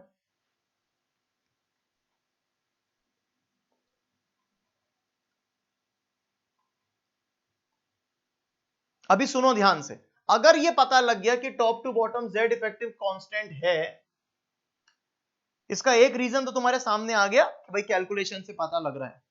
दूसरी चीज कि क्या सर कैलकुलेशन करना जरूरी था क्या? वरदायनी तुमने क्या पूरी कैलकुलेशन करी, या कोई तुम्हारे पास कोई इसका एक तरीका भी था, एक स्टाइल थी, जो एक मतलब एक ऐसा तुम्हें हिंट मिला कि जरूरी नहीं है सबको कैलकुलेट करना, बता सकती हो वो क्या है? यस सर, क्योंकि फिर जब मैंने 2 करी उसके बाद मैंने देखा कि जब Z 8 या 18 से इंक्रीज हो रहा है तो वो भी उतना ही हो रहा है, तो वो कांस्टेंट रह रहा है। ऐसा क्यों हो रहा है? मैं ऐसा कह रहा हूं, ऐसा क्यों हो रहा है? हो सकता है कि 2 तक सेम होता, फिर वापस इंक्रीज होना चालू हो जाता, क्या पता लगता। देखो समझो मेरी बात, हो क्या रहा है, कॉन्फ़िगरेशन अगर अपन देखें तो ये है outer most configuration, outer most configuration, outer most configuration. हमारा जो फॉर्मूला होता है वो फॉर्मूला क्या होता है? 0.35 इंटू समथिंग, 0.85 इंटू समथिंग और 1 इंटू समथिंग, ऐसा ही होता है। यस सर, है कैसा ऐसे ही होता है, ये ऐसे होते हैं। हमने अगर देखा तो आउटर मोस्ट इलेक्ट्रॉन तो सेम होता है, यही तो कॉन्फ़िगरेशन होता है। क्या लिथियम में 1 1 1 1 सबके आउटर मोस्ट में 1 1 इलेक्ट्रॉन होता है? 1s1 2s1 3s1 4s1 5s1 सब में 1 1 होता है, तो यानी कि x की वैल्यू तो सेम रहने वाली है, दैट इज 0। x की वैल्यू तो सेम रहने वाली है, दैट इज 0। हाँ या ना? Yes sir. अब बात करते हैं n-1 की वैल्यू की। क्या n-1 कौन है? क्या जैसे इसके लिए केस में है 2s2p, इसके केस में है 3s3p, इसके केस में होगा 4s4p, इसके केस में होगा 5s5p, आगे वाले केस में ऐसे ही होगा। Yes sir. तो क्या x भी सेम हो गया, y भी सेम हो गया? ये दोनों टर्म तो ऊपर वाले एलिमेंट, नीचे वाले एलिमेंट, उसके नीचे वाले एलिमेंट सब में सेम हो गई। Yes sir. बचा सिर्फ z, ये वाली वैल्यू। ये वाली वैल्यू पे अगर मैं डिस्कशन करूं तो वो क्या है, देखो जरा यही पकड़ना ध्यान से। सोडियम के केस में 1s2 है, पोटेशियम के केस में 1s2 2s2 2p6 आ गया, रुबिडियम के केस के अंदर 1s2 2s2 2p6 3s2 कुछ और आ गया, 3s2 3p6 3d10 आ गया। फिर उसके नीचे वाले केस के अंदर और इलेक्ट्रॉन हमने लिख दिए। तो इसका मतलब जो सोडियम से पोटेशियम में, पोटेशियम से रुबिडियम में, रुबिडियम से सीजियम में जाते हैं, तो जो इलेक्ट्रॉन हम एक्स्ट्रा लिखते हैं वो एक्स्ट्रा कहां लिखते हैं? क्या सेम शेल में लिखते हैं? नहीं। क्या n-1 शेल में लिखते हैं? नहीं। क्या सारे के सारे के अंदर वाली शेल में जाते हैं क्या वो इलेक्ट्रॉन? एक तरीके से जो इंक्रीमेंट हमें नजर आता है वो कहां नजर आता है? क्या n-2 शेल या उसके अंदर वाली शेल्स में नजर आता है? हाँ या ना? Yes sir. तो इसीलिए कि जितना z बढ़ रहा है उतना उतना ही सिग्मा बढ़ रहा है, क्योंकि वो 1 से बढ़ रहा है। कितने से बढ़ रहा है? 1 से। तो अगर मैंने कहा 10 प्रोटॉन बढ़ गए तो 10 सिग्मा बढ़ गया, तो यानी कि जितना z बढ़ा उतना ही सिग्मा बढ़ा, तो z इफेक्टिव कांस्टेंट हो गया। ऐसा कांस्टेंट हो जाएगा, इतना नहीं अभी बना के सीधा बढ़ गया। और इतना दिमाग क्यों लगा रहे हो? मैंने कहा ना, दो काम करो, एक तो कैलकुलेट कर लो होमवर्क में तो तुम्हें आंसर मिल जाएगा, दूसरी चीज जो मैं कह रहा हूं उसको मान लो कि top to bottom z effective क्या रहता है। सेम रहता है, बस ये तो एकदम डिफरेंट हो गया, एकदम डिफरेंट हो गया।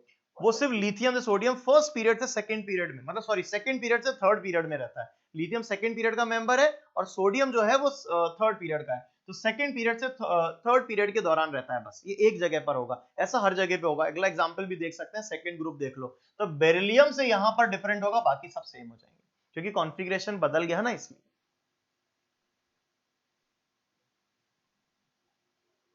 Yes, sir. सर यानी कि सेकंड टू थर्ड पीरियड ऐसे रहेगा, उसके बाद आगे चेंज होगा। अरे तुम समझो, अभी तुम इतनी टेंशन मत लो, इतनी टेंशन मत लो। तुम ये सोचो कि हम ऐसा कर क्यों रहे हैं, हम ये टॉपिक क्यों पढ़ रहे हैं। समझो, ये लिखा कंक्लूजन, कंक्लूजन क्या लिखा, एस और पी ब्लॉक में जब अपन टॉप टू बॉटम जाते हैं तो जेड इफेक्टिव कांस्टेंट रहता है। ये बात बस याद रख लो, ये जो इतनी सी बात है, इतनी सी बात याद रख लो कि जब अपन टॉप टू बॉटम जाते हैं तो जेड इफेक्टिव कांस्टेंट रहता है, हाँ या ना। बस अगर तुम इतना भी याद रख लोगे तो भी मेरा काम सेट हो जाएगा। आगे जाके हम डिस्कस करेंगे कि काम क्या है। इसी तरह से पीरियड की बात करते हैं, लेफ्ट टू राइट। क्या वरदायनी कैलकुलेट करके लाई हो आप सेकेंड पीरियड में? Second period का क्या आंसर आया सेकेंड पीरियड का? सर second period का increase कर रहा है left to right से। लेफ्ट टू राइट इंक्रीज कर रहा है।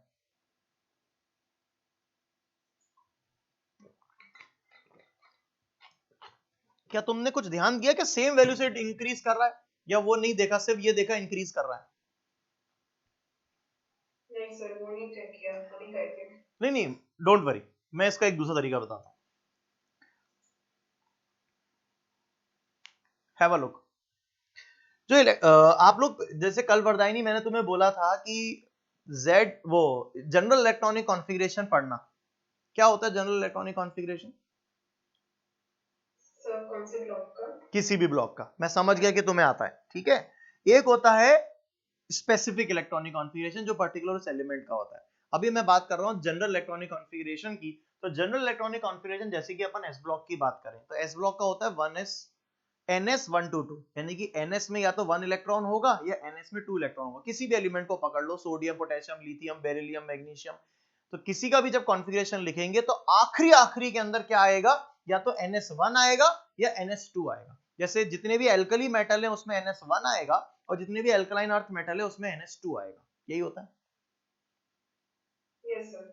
जो p ब्लॉक का है उसका कॉन्फ़िगरेशन होता है ns2 तो फिक्स होता है, और बाहर वाले में क्या होता है, दैट इज np126। क्या होता है? np126 होता है। यही पढ़ते हैं अपन। जैसे कि कार्बन का कितना होता है np2, नाइट्रोजन का np3, ऑक्सीजन का np4, फ्लोरीन का np5, उसके बाद नियॉन का np6। ऐसे ही होता है, यानी कि इलेक्ट्रॉन p में बदलते जा रहा है। तो हमने क्या देखा कि अगर मैं पीरियोडिक टेबल में लिथियम, से सोडियम से पोटेशियम से, लेफ्ट टू राइट चलना है, लिथियम से बेरिलियम से हमने गए boron, carbon, nitrogen, oxygen, fluorine, neon की तरफ,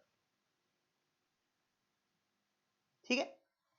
तो कॉन्फ़िगरेशन क्या है इसका, क्या ns1 है, इसका ns2 है, इसका np1 ns2 np1, इसका s2 np2, np2, इसका np3, इसका np4, इसका np5 और इसका np6। ये कॉन्फ़िगरेशन है। Yes sir. तो मैंने लिखा, ऐसा मान लेते हैं कोई दो एलिमेंट तुम्हारी चॉइस के, पहला मान लो कार्बन ले लेते हैं, दूसरा नाइट्रोजन ले लेते हैं। नेक्स्ट एलिमेंट कोई से भी दो लेने थे मुझे, तो मैंने ले लिया कार्बन और नाइट्रोजन, दो एलिमेंट ले लिए। कार्बन का जेड इफेक्टिव का फॉर्मूला मैंने लिखा जेड माइनस सिग्मा। क्या फॉर्मूला लिखा मैंने? जेड माइनस सिग्मा लिखा फॉर्मूला। Yes sir. बता, जब अपन कार्बन से नाइट्रोजन में जाएंगे, नेक्स्ट एलिमेंट नाइट्रोजन है, ये कार्बन है और ये नाइट्रोजन है, जब अपन कार्बन से नाइट्रोजन में जाएंगे तो क्या Z की वैल्यू 1 से बढ़ जाएगी? क्या बढ़ जाएगी? Z की वैल्यू 1 से एक प्रोटॉन बढ़ गया ना, एक नंबर एटॉमिक नंबर बढ़ गया, तो Z की वैल्यू 1 से बढ़ गई, हाँ या ना? सिग्मा की वैल्यू कितने से बढ़ेगी? सिग्मा की वैल्यू 0.35 से बढ़ेगी। ऐसा क्यों? क्यों? अभी अपन ने फॉर्मूला जानते थे, अपन फॉर्मूला क्या लिखते थे, sigma is equals to 0.35 into number of electron in the same shell plus 0.85 into number of electrons in n-1 shell plus 1 into number of electrons in the deeper shells. ये लिखते थे। Yes. अब सोचो कि जो इलेक्ट्रॉन बढ़ा ये np2 था, सो ये np3 हो गया, क्या सेम शेल में इलेक्ट्रॉन बढ़ गया? क्या सर सेम शेल में। अगर सेम शेल में इलेक्ट्रॉन बढ़ गया तो बताओ कि सिग्मा की वैल्यू 0.35 से बढ़ेगी, क्योंकि सेम शेल में बढ़ गया। मान लो कि कोई एग्जांपल ले लो कि जब अपन कार्बन के लिए कैलकुलेट कर रहे हैं तो जो वैल्यू आ रही थी, नाइट्रोजन में वैल्यू कैलकुलेट करेंगे तो जैसे मान लो वहां पर आ रहा था x इंटू 0.35 और नाइट्रोजन के केस में आ जाएगा x में एक वैल्यू और जुड़ जाएगी इंटू 0.35। हाँ या ना?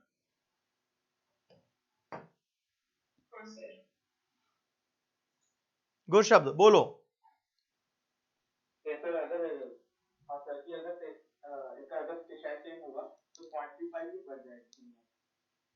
साइज सेम होगा? नहीं सर, अभी शेल सेम होगा तो शेल सेम होगा। अगर शेल सेम है तो इलेक्ट्रॉन जो आ रहा है वो उसी शेल में आ रहा है, तो 0.35 से बढ़ गई। Very good. अब बताओ इसको सॉल्व करो। z+1 माइनस सिग्मा प्लस 0.35, जब इसको सॉल्व करा तो ये हो गया z माइनस सिग्मा प्लस 65 आ गया, 0.65 आ गया। अब देखना या है, आवाज ही नहीं आ रही, क्या कह रहा है?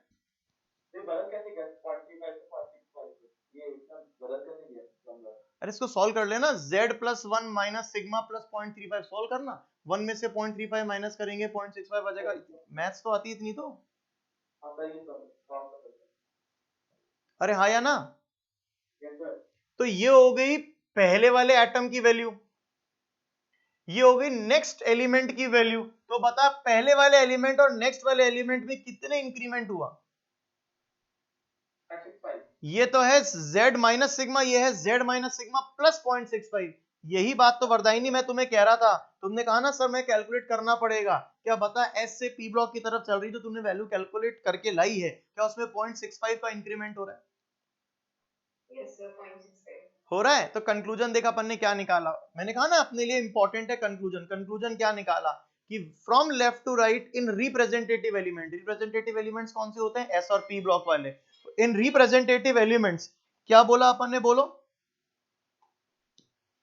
Z effective increase by 0.65 according to Slater rule. 0.65 से Z इफेक्टिव बढ़ता है या नहीं बढ़ता है लेफ्ट टू राइट, और कितनी वैल्यू से बढ़ता है, वो आ गया या नहीं आ गया? एग्जैक्टली डी ब्लॉक में भी ऐसा होता है। क्या डी ब्लॉक में भी बहुत सारे एलिमेंट है, कोई सा भी अपन ले लेते हैं। स्कैंडियम, अरे भाई scandium, titanium, vanadium, chromium, MN, iron, cobalt, nickel, copper, zinc. क्या हम यहां से यहां जाते जा रहे हैं? जाते जा रहे हैं। हमने कहा any two element whatever your choices. Let say मैंने आयरन और कोबाल्ट ले लिया। क्या ले लिया? आयरन और कोबाल्ट ले लिया। दो एलिमेंट लेने थे। पहले एलिमेंट का Z effective Z minus sigma है। पहले एलिमेंट का Z इफेक्टिव कितना मान लेते हैं, किसी भी एलिमेंट का Z माइनस सिग्मा। तो अगले एलिमेंट का कितना होगा? तो मैंने कहा देखो यहां से जब मैं यहां गया तो Z की वैल्यू 1 से बढ़ गई। क्या ये बात तो सबको क्लियर हो गई? Yes sir. सिग्मा की वैल्यू कितने से बढ़ेगी ये देखना है। तो बताओ इलेक्ट्रॉन कहां आ रहा है? क्या इसका जनरल इलेक्ट्रॉनिक कॉन्फ़िगरेशन होता है n-1 d1-10 ns1-2। क्या ये कॉन्फ़िगरेशन तुम्हें याद होना चाहिए, याद होगा भी कई सारे बच्चों को। Yes sir. डी ब्लॉक का तो सेम शेल का कंट्रीब्यूशन था 0.35, अंदर वाली शेल का था 0.85। क्या इलेक्ट्रॉन हम जो डालते जाते हैं क्या इसी शेल में डालते जाते हैं?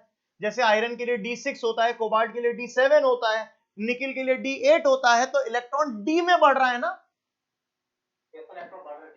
इलेक्ट्रॉन डी में बढ़ रहा है, अंदर वाली शेल में बढ़ रहा है। डी में बढ़ रहा है वो बाद में बात करेंगे, अंदर वाली शेल में बढ़ रहा है। बताओ इसमें तो 0.35 होगा सेम शेल में, अंदर वाली में 0.85 से मल्टीप्लाई करते हैं ना।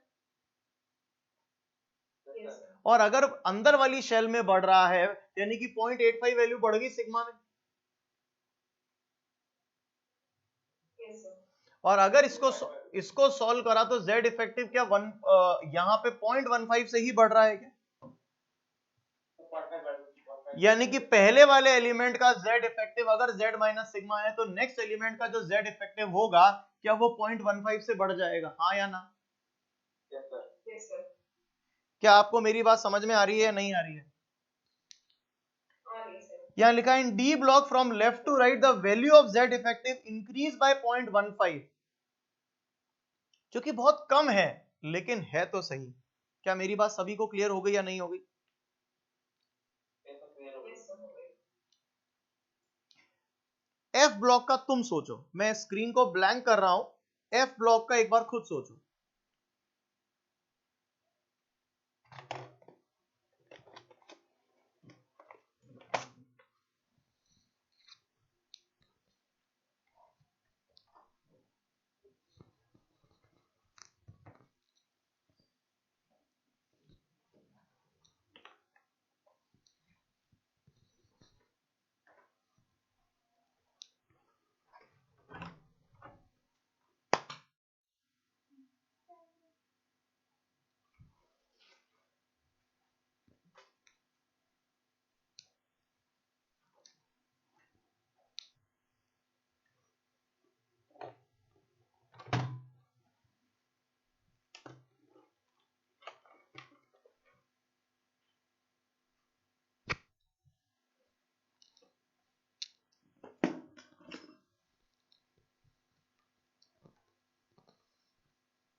सर आ गया क्या आया?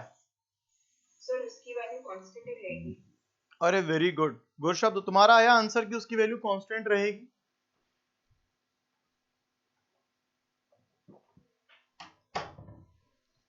सर अभी नहीं आया। अच्छा, मुझे सबसे पहले एफ ब्लॉक का जनरल इलेक्ट्रॉनिक कॉन्फ़िगरेशन बताओ। गुरशब्द बोलो बेटा, general electronic configuration of n NS122 NP126। क्या कर रहे हो ये? N-1D 1 to 10। नहीं बेटा, ऐसा नहीं होता, ये होता है N-2F 1 to 14 जो तुमने बोला, N-1D 1 to 2, और फिर होता है NS 1 to 2 या फिर NS2 बोल लो। अगर अपन एक्सेप्शंस भी लेंगे तो भी कंसिडर हो जाएगा। अब इलेक्ट्रॉन जो जाता जाता है वो इस N-2 में जाता है, तो अब इसका कंट्रीब्यूशन कितना था? 0.35 था। इसका कंट्रीब्यूशन कितना था? 0.85 था। इसका कंट्रीब्यूशन क्या 1 था? Yes sir. तो हमने कहा कि इलेक्ट्रॉन जो जाता जा रहा है क्या वो N-2 में ही जा रहा है? Yes sir.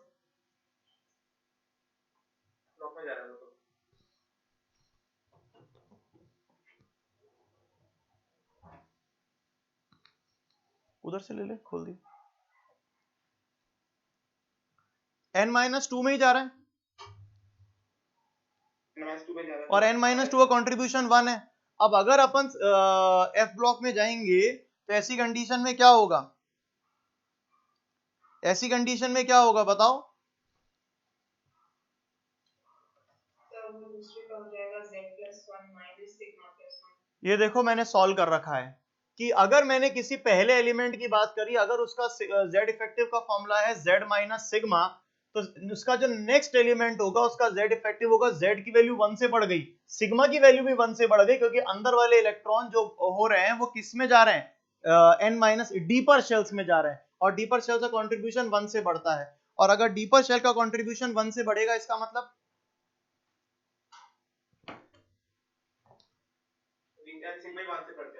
तो सिग्मा भी 1 से बढ़ेगा और Z भी 1 से बढ़ेगा, तो Z इफेक्टिव वापस से कांस्टेंट आ गया क्या? तो इसीलिए F ब्लॉक एलिमेंट्स में Z इफेक्टिव कांस्टेंट होता है। क्या हमने ये भी कंक्लूजन निकाल लिया? क्या बहुत इंपॉर्टेंट कंक्लूजन है? क्या ये बात सभी बच्चों को क्लियर हो गई या नहीं होगी? हाँ बेटा,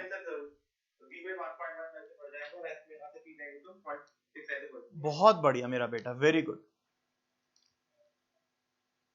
तो अकॉर्ड ये कंक्लूजन क्या निकला? According to Slater rule Z effective remain constant in F block in left to right according to Slater's rule, ये ध्यान रखना। लेकिन एक्चुअली अगर वो इलेक्ट्रॉन देखा जाए तो वो f ऑर्बिटल में जा रहा है। किस में जा रहा है वो? f ऑर्बिटल में। और f ऑर्बिटल की शील्डिंग या उसका दीवार बनाने की टेंडेंसी कमजोर होती है, वो बहुत जैसे कल भी मैंने क्लास में सिखाया था, क्या सिखाया था कि तुम्हारे और मेरे बीच में 4 तरह की दीवार है। गुर शब्द बताना मेरा बेटा।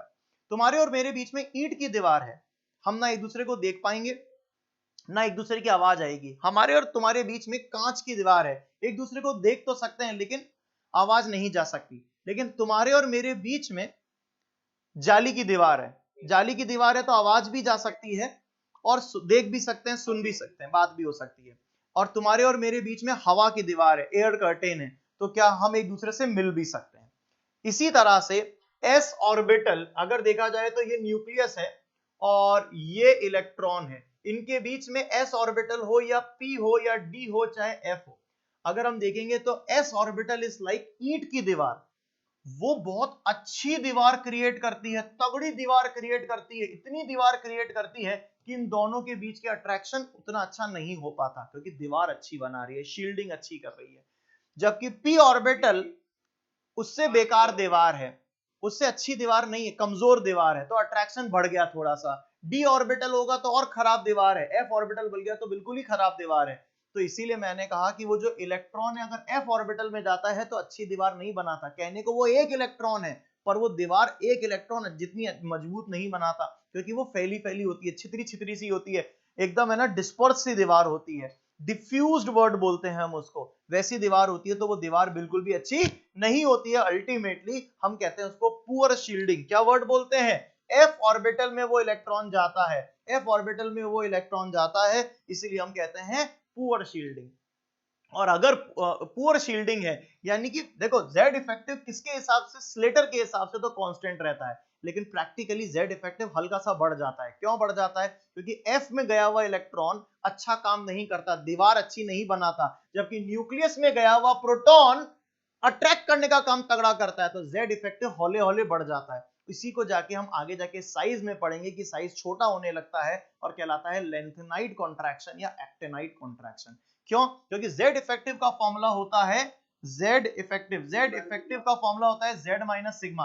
अब मैंने कहा सिग्मा की वैल्यू बढ़ गई, क्यों बढ़ गई? क्योंकि इलेक्ट्रॉन जा रहा है, Z की वैल्यू भी उतनी बढ़ गई स्लेटर रूल के हिसाब से। पर प्रैक्टिकली देखा जाए तो इसकी वैल्यू भी 1 से बढ़नी चाहिए थी, इसकी वैल्यू भी 1 से बढ़नी चाहिए थी, पर ये वैल्यू 1 से बढ़ती नहीं है। क्यों नहीं बढ़ती?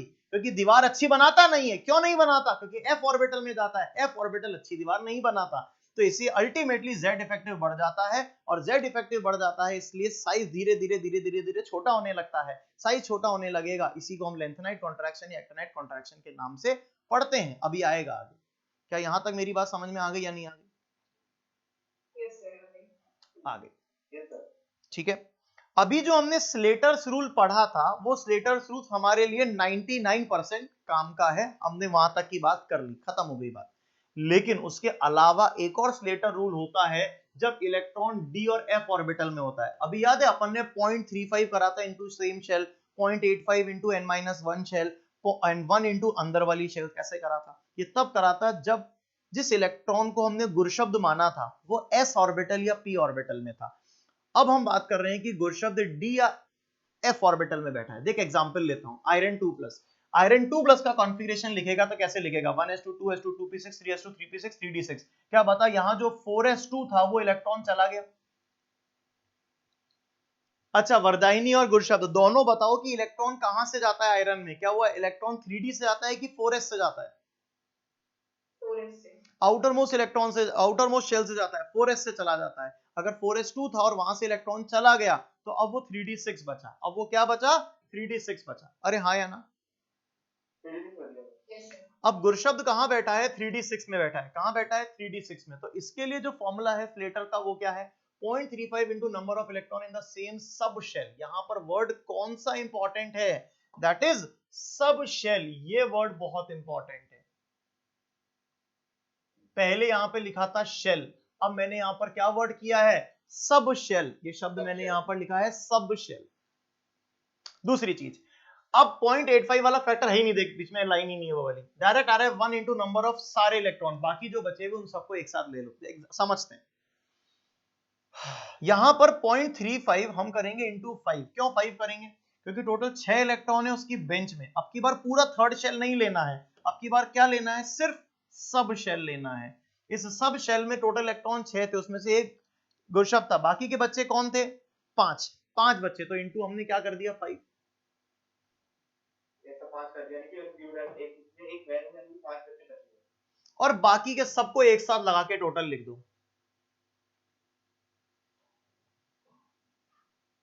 हाँ सर। कितना हो गया? तो z, तो हमारे पास सिग्मा की वैल्यू आ गई, उससे z इफेक्टिव निकल के बाहर आ गया। क्या ये बात समझ में आ रही है नहीं आ रही? समझ आ गया। ऐसे कई सारे एग्जाम्पल हैं, जैसे कॉपर के लिए निकाला, किसी भी एग्जाम्पल के लिए निकाला, ये अलग अलग। ठीक है, अब ये कुछ एप्लीकेशंस हैं जो कि समय मिल जाए तो कर लें, मैं आपको नोट्स तो दे दूंगा, आप इनको रिवाइज कर लेना, रीड कर लेना, फिर इनको डिस्कस कर लेंगे।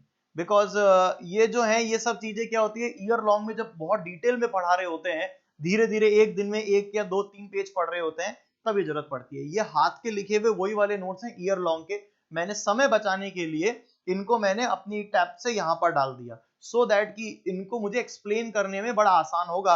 हम ऑलमोस्ट मतलब 2 से 3 क्लास का मैटर एक क्लास में कवर अप कर लेंगे, समझ में भी आ जाएगा, लिखने में समय बच जाएगा और ज्यादा से ज्यादा अच्छा से समझ में आएगा, इसलिए मैंने बचा लिया। तो आप इनको रिवाइज कर लेना, अगर आपको लगता है तो अपन इसको डिस्कस कर लेंगे। ठीक है, चलिए आगे बढ़ते हैं, और अगली चीज आती है that is atomic size. This is the basic topic जो कि आज हमें डिस्कस करना है। क्या आप में से कोई बच्चा मुझे एटॉमिक साइज क्या होता है समझा सकता है? क्या होता है atomic size? So distance of the outermost shell from the center of the nucleus.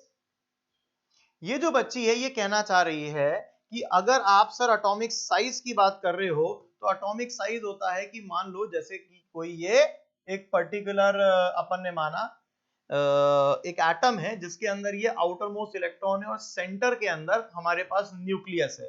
इन दोनों के जो बीच की जो डिस्टेंस है, उस डिस्टेंस को आप कहना चाहते हो दैट इज रेडियस, और वो एटॉमिक साइज होता है।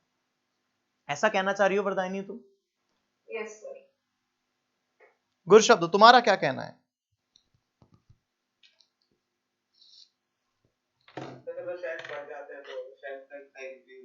नहीं नहीं, इंक्रीज और डिक्रीज की बात ही नहीं है, पहले तो हम बात कर रहे हैं एटॉमिक साइज होता क्या है।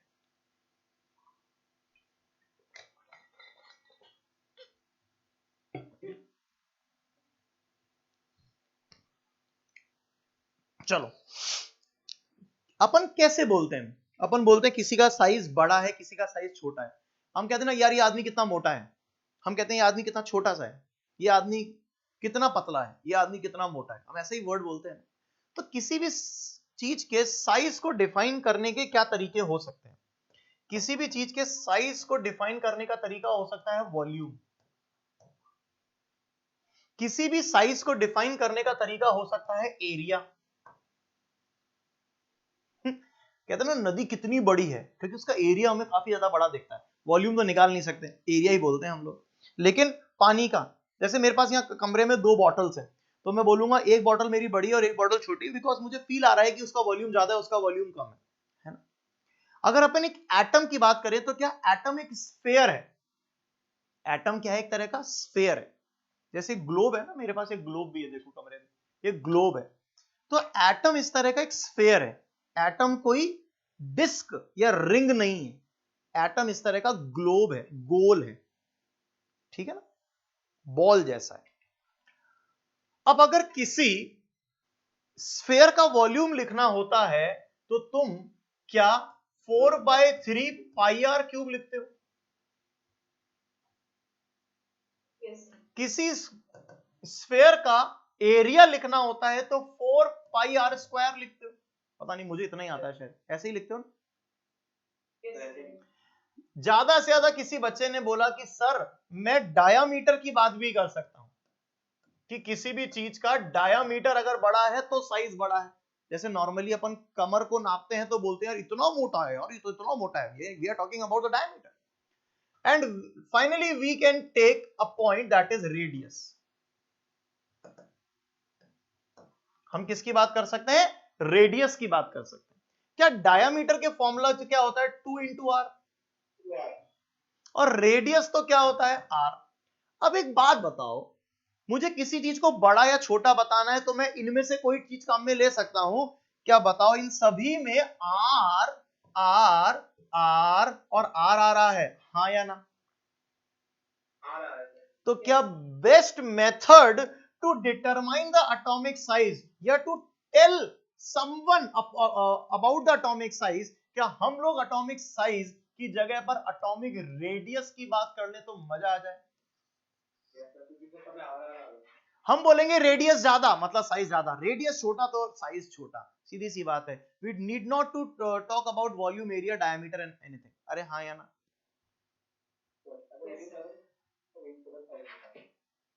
तो हम बोलेंगे रेडियस मतलब हम बात कर रहे हैं साइज की। तो मेरी उम्मीद ये थी कि वरदायिनी सबसे पहले ये बोलेगी, जब मैंने पूछा एटॉमिक साइज क्या है, तो वो बोलेगी कि किसी एटम का साइज को एटॉमिक साइज कहते हैं, because this is the natural part. लेकिन उसने बोला कि सर यहां से लेकर यहां तक की डिस्टेंस को साइज कहते हैं, उसको साइज नहीं कहते हैं, उसको रेडियस कहते हैं। And why we have taken the word atomic radius in place of atomic size, वो मैंने आपके सामने बता दिया। बिकॉज किसी भी जगह पर रेडियस इज द टर्म जो कि यूज आ रही है किसी चीज के साइज को बताने के लिए। पॉइंट नंबर 1 सबको क्लियर है? पॉइंट नंबर 2 पे चलते हैं। अभी हमने क्या डेफिनेशन बोली कि the distance of the outermost electron, क्या ये आउटर मोस्ट इलेक्ट्रॉन है? आउटर मोस्ट इलेक्ट्रॉन, या फिर हम उसको कह सकते हैं वैलेंस इलेक्ट्रॉन या वैलेंस शेल इलेक्ट्रॉन, उसकी डिस्टेंस न्यूक्लियस से, वो एटॉमिक रेडियस कहलाता है। Do we really mean it? क्या सच में ऐसा कर सकते हैं हम ऐसा कभी कर ही नहीं सकते। हम ऐसा क्यों नहीं कर सकते? एक प्लांट आता है, उसमें से फूल निकलते हैं, सीड्स एक्चुअली निकलते हैं, नाम होता है कैलोट्रोपिस प्रोसेरा। हम रोड साइड पे जाते हैं तो हमें वो गर्मी के दिनों में दिखता है, आंकड़े का पौधा कहते हैं। उसके सेंटर में सीड होता है और उसके चारों तरफ ऐसे ऐसे ऐसे ऐसे, ऐसे खूब सारे फर निकले रहते हैं, बिल्कुल कॉटन सीड की तरह फीलिंग देता है वो, ऐसे हवा में उड़ते रहते हैं वो। देखा कभी वो? yes, अब मैं आपसे एक सवाल पूछ रहा हूं, बताओ उसका साइज बताओ। तो क्या ये जो फर है इसका कोई एंड है क्या, या ये तो रेंडमली बाहर निकले हुए हैं? क्या कोई परफेक्ट बाउंड्री है क्या? no, sir. क्या कोई परफेक्ट बाउंड्री है या नहीं है? आंसर इज नो, उसकी कोई परफेक्ट बाउंड्री नहीं होती। मैं तुम्हें कह रहा हूं ये जो तुम्हारे ऊपर बादल है ना, आज भी बादल जैसा मौसम हो रहा है, तो मैंने तुम्हें कहा कि ये जो बादल है इसका साइज बताओ। क्या सच में तुम उसका साइज निकाल सकते हो? क्या उसकी बाउंड्री डिटरमाइन कर सकते हो? अभी मैं एक अगरबत्ती लेकर आऊं और उस अगरबत्ती को जलाऊं, उसका धुआं निकल रहा है, मैं बोलूं बताओ धुएं का साइज कितना है? Can you determine the size of the धुआं? क्या इलेक्ट्रॉन कोई रियल पाथ फॉलो करता है, या वो भी इलेक्ट्रॉन का क्लाउड होता है? इलेक्ट्रॉन का क्या होता है? तो क्या कोई परफेक्ट बाउंड्री होती है या नहीं होती है? नहीं होती। नहीं होती। तो सिर्फ डेफिनेशन बोलते हैं कि यहां से लेकर यहां तक की डिस्टेंस को रेडियस बोलते हैं, जबकि एक्चुअली ये पॉसिबल ही नहीं है कैलकुलेट करना, बिकॉज ऐसा कोई एक पर्टिकुलर परफेक्ट पाथ नहीं होता। इलेक्ट्रॉन जो होता है वो तो रैंडम पाथ में ट्रेवल करता है। अगर रैंडम पाथ में ट्रेवल करता है तो हम कोई परफेक्ट एक डिस्टेंस नहीं निकाल सकते न्यूक्लियस से। मैं टोटल 3 पॉइंट बताऊंगा किस चीज के। There is no meaning of perfect radius. I repeat, there is no meaning of perfect radius. इसके 3 रीजन बताऊंगा। पहला रीजन आपके सामने है, because electron is not following a perfect path, it is following a particular cloudy path या random path, and therefore it is not possible to determine the perfect radius. ठीक है? Point number 2, ये बात मैं scientist level की ही कर रहा हूं। ये मत सोचना कि सर अभी अपन क्लास की बात कर रहे हैं इसलिए, क्या नहीं, हम साइंटिस्ट लेवल की बात कर रहे हैं। वो नहीं निकाल सकते। जितने भी रेडियस आपकी एनसीईआरटी में या किसी भी फॉरेन ऑथर या कहीं पर भी किताबों में या साइंटिस्ट की बुक्स में दिए रहते हैं, वो सभी के सभी अप्रोक्सीमेट होते हैं। वो कैसे निकालते हैं हम ये आगे जाके अभी देखेंगे। बट अभी जो हम बात कर रहे हैं वो ये कह रहे हैं कि एग्जैक्ट क्यों नहीं निकाल सकते। एग्जैक्ट रेडियस का कोई भी सिग्निफिकेंस नहीं है। पॉइंट नंबर 1 क्लियर है, क्योंकि इलेक्ट्रॉन परफेक्ट पाथ फॉलो नहीं करता, वो रैंडम पाथ फॉलो करता है। Is that clear with everybody और not? Yes, sir. Point number 2, point number 2, ध्यान से सुनना। पॉइंट नंबर 2 क्या है? That is known as presence of other atom. क्या तुम कभी हाथ में एक एटम ले सकते हो? कोई नहीं ले सकता। एक एटम कभी भी नहीं ले सकते। क्यों? तुम जिस चीज से उसको पकड़ोगे वो भी तो एटम है। अगर मेरे पास कोई पर्टिकुलर एटम है, मैं दिखाता हूं तुम्हारे को, ये रहा मेरे पास एटम,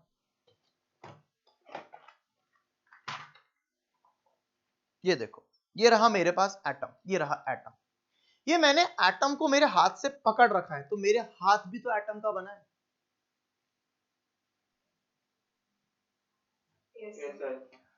ऐसे केस में मैं ये कहना चाहता हूं कि अगर एक एटम के पास में दूसरा एटम आएगा तो क्या इसके जो इलेक्ट्रॉन क्लाउड है, जो इसका न्यूक्लियस है, क्या वो इसके ऊपर इंफ्लुएंस डालेगा,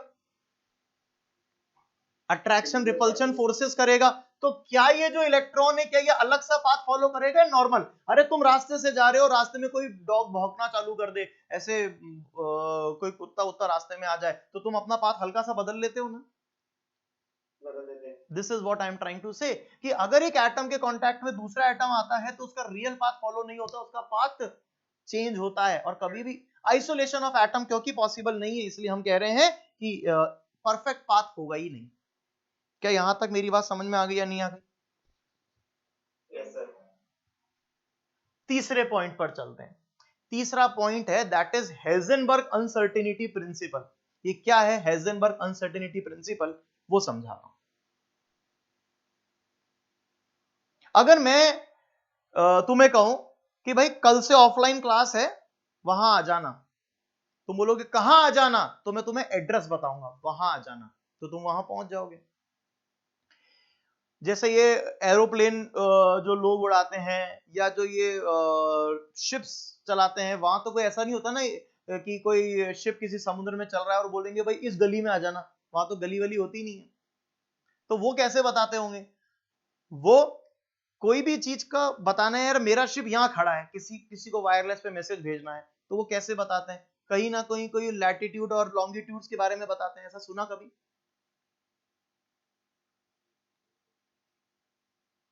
Yes, sir. और अपनी पोजीशन बता देते हैं। क्लियर है? एक किसी भी चीज को, फॉर एग्जांपल मेरे हाथ में ये एटम है, मेरे हाथ में ये पर्टिकुलर एटम है, अगर मुझे बताना है ये कहां है, तो मैं कैसे बताऊंगा? आप एक बात बता सकते हो, कोई चीज को आप कैसे देख पाते हो? How you visualise particular thing. आपको क्या ये येलो कलर की बॉल नजर आ रही है? Yes, sir. कैसे नजर आ रही है? अगर इस कमरे में अंधेरा होता तो क्या आपको ये नजर आती? नहीं तो नहीं नजर आती है। आपको नजर नहीं आती। क्यों नजर नहीं आती?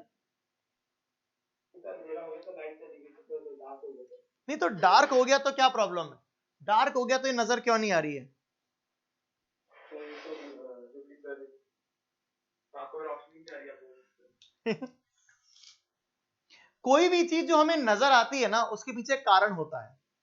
जो लाइट है वो इस पे टकराती है, टकरा के मेरी आईज पे टकराती है, और आईज एक मैसेज भेजती है कि हाँ हमें कुछ दिखा। लाइट, अगर मैं मेरी बात करूं, तो लाइट इधर भी टकरा रही है, लेकिन ये पोर्शन मुझे दिख नहीं रहा है। ये पोर्शन मुझे क्यों नहीं दिख रहा है? क्योंकि लाइट यहां से टकरा के उधर चले गई, मुझे थोड़ी दिख रहा है, ये मुझे तो इधर इधर का दिख रहा है। ऐसे अगर अपन देखें आप और मैं, तो अपन को इधर इधर का दिख रहा है, पीछे का तो दिख ही नहीं रहा है अपन को। लेकिन ऐसा थोड़ी कि पीछे लाइट नहीं है, लाइट तो है, पर वो टकरा के हमारी आंखों पर नहीं आ रही है, इसलिए हमें पीछे का नहीं दिख रहा। यानी कि किसी भी चीज को देखने के लिए जरूरी है कि उस पर लाइट टकराए और टकरा के हमारी आंखों पर आए, तो हम उस चीज को देख पाते हैं। हाँ या ना? Yes, sir. क्या कोई अंधा आदमी भी इसको देख सकता है? सर अंधा कैसे देख सकता है? देख नहीं सकता, फील तो कर सकता है। अंधा आदमी ऐसे इसको टच करेगा, और टच करेगा बोलेगा हाँ ये तो एटम है, ये तो बॉल है। क्या उसने भी अपने हाथ से इसको टच किया, जैसे हमारे लिए लाइट ने इसको टच किया और हमारी आंखों को बताया, वैसे उसके हाथ ने इसको टच किया और उसको बताया कि यहां कुछ है। हाँ या ना? Yes, sir. टच करके तुम्हारा क्या है? अब सुनना ध्यान से, जब आप लोग एटॉमिक स्ट्रक्चर चैप्टर पढ़ते हो तो वहां पर भी आप लोग एक गोल्ड फॉइल एक्सपेरिमेंट पढ़ते हो। न्यूक्लियस की पोजीशन डिटरमाइन करने के लिए दुनिया में हर एक साइंटिस्ट, दुनिया में हर एक इंसान कह लो या कोई भी किसी चीज को लोकेट करने के लिए उस पर कोई ना कोई प्रोजेक्टाइल भेजता है। ऐसा ही तो करते हैं जो सोनर होते हैं, अलग अलग प्लेन्स, या फिर जो अपन क्या भेजते हैं, लाइट भेजते हैं, लाइट टकरा के आके पता लगता है अरे यहाँ तो कुछ है। ऐसे अर्थ के अंदर अपन कोई वेव भेजते हैं, वेव्स टकरा के आके तो पता लगता है यहाँ पर तो सोना गड़ा हुआ है भाई, खजाना है यहाँ तो। ऐसे ही तो करते हैं। किसी भी चीज को लोकेट करने के लिए कोई प्रोजेक्टाइल भेजना पड़ता है जो टकराता है और वापस आता है, हाँ या ना?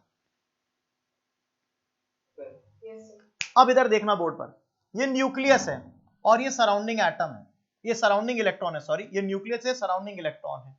सराउंडिंग इलेक्ट्रॉन कहां है, इस बात को देखने के लिए साइंटिस्ट ने एक प्रोजेक्टाइल भेजा, वो इलेक्ट्रॉन से टकराया और उनको वापस मिल गया, तो उनको पता लग गया इलेक्ट्रॉन यहां है, हाँ या ना?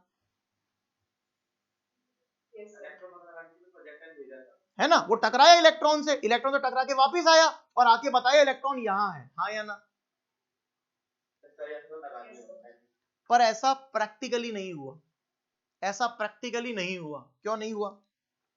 ये है एक इलेक्ट्रॉन, ये रहा वो प्रोजेक्टाइल, वो आया और इस इलेक्ट्रॉन से टकराया। अरे भाई यहां रुक जा, जैसे ही वो प्रोजेक्टाइल आया और इससे ये हिल जा रहा है भाई, रुक जा भाई। ये जैसे ही एक प्रोजेक्टाइल आया, ये हिलता क्यों है? क्योंकि क्या प्रोजेक्टाइल की कुछ एनर्जी है? वो प्रोजेक्टाइल जैसे ही इससे टकराता है तो इसको हिला देता है। अब प्रोजेक्टाइल इससे टकरा के जब वापस आएगा तो क्या बोलेगा, ये यहां था, ये यहां था, ये तो हिल गया। हेज़ेनबर्ग ने एक अनसर्टेनिटी प्रिंसिपल दिया, बोला कि जब भी हम किसी पॉइंट की एक्स वाई जेड पे लोकेशन बताते हैं तो हम कोई प्रोजेक्टाइल भेजते हैं, वो प्रोजेक्टाइल जो होता है उसकी पोजीशन को डेविएट कर देता है, इसीलिए हम किसी भी चीज की एग्जैक्ट पोजीशन नहीं बता सकते, हाँ या ना? हम किसी भी पार्टिकल की एग्जैक्ट पोजीशन नहीं बता सकते। क्यों नहीं बता सकते? क्योंकि हम ही तो उसको हिला देते हैं, हम ही तो उसको क्या कर देते हैं, हिला देते हैं। अभी वरदायनी मुझे कह रही थी कि सर न्यूक्लियस से इलेक्ट्रॉन के बीच की जो डिस्टेंस है उसको रेडियस कहते हैं, तो तुमको इलेक्ट्रॉन कहां है ये पता होना चाहिए, न्यूक्लियस कहां है ये पता होना चाहिए, क्या उनकी पोजीशन पता होनी चाहिए। क्या मुझे बताओ, तुम्हें इलेक्ट्रॉन की एग्जैक्ट पोजीशन पता लग पाएगी या तुम पता करने के चक्कर में तुम ही हिलाओगे इसकी पोजीशन? पता नहीं कर सकते। और अगर पता नहीं कर सकते, हम इसको हम हेज़ेनबर्ग अनसर्टेनिटी प्रिंसिपल कहते हैं, जिसके कारण भी हम एटम की एक्चुअल रेडियस नहीं निकाल सकते। अब एक बात को समझना, समझने की कोशिश करना मेरे बेटा, ध्यान से सुनना।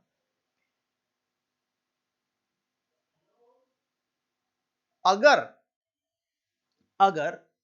एक आदमी चल रहा है और जब वो चल रहा है तो रास्ते के अंदर पेड़ पौधे हैं, हो सकता है जब वो चल रहा हो तो पेड़ पौधे की पत्तियां हल्की सी हिल जाएं, हो सकता है।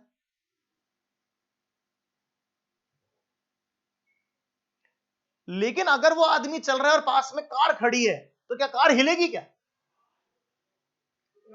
ऐसा क्यों हो रहा है? ऐसा क्यों हो रहा है? क्योंकि कार का मास बहुत ज्यादा है।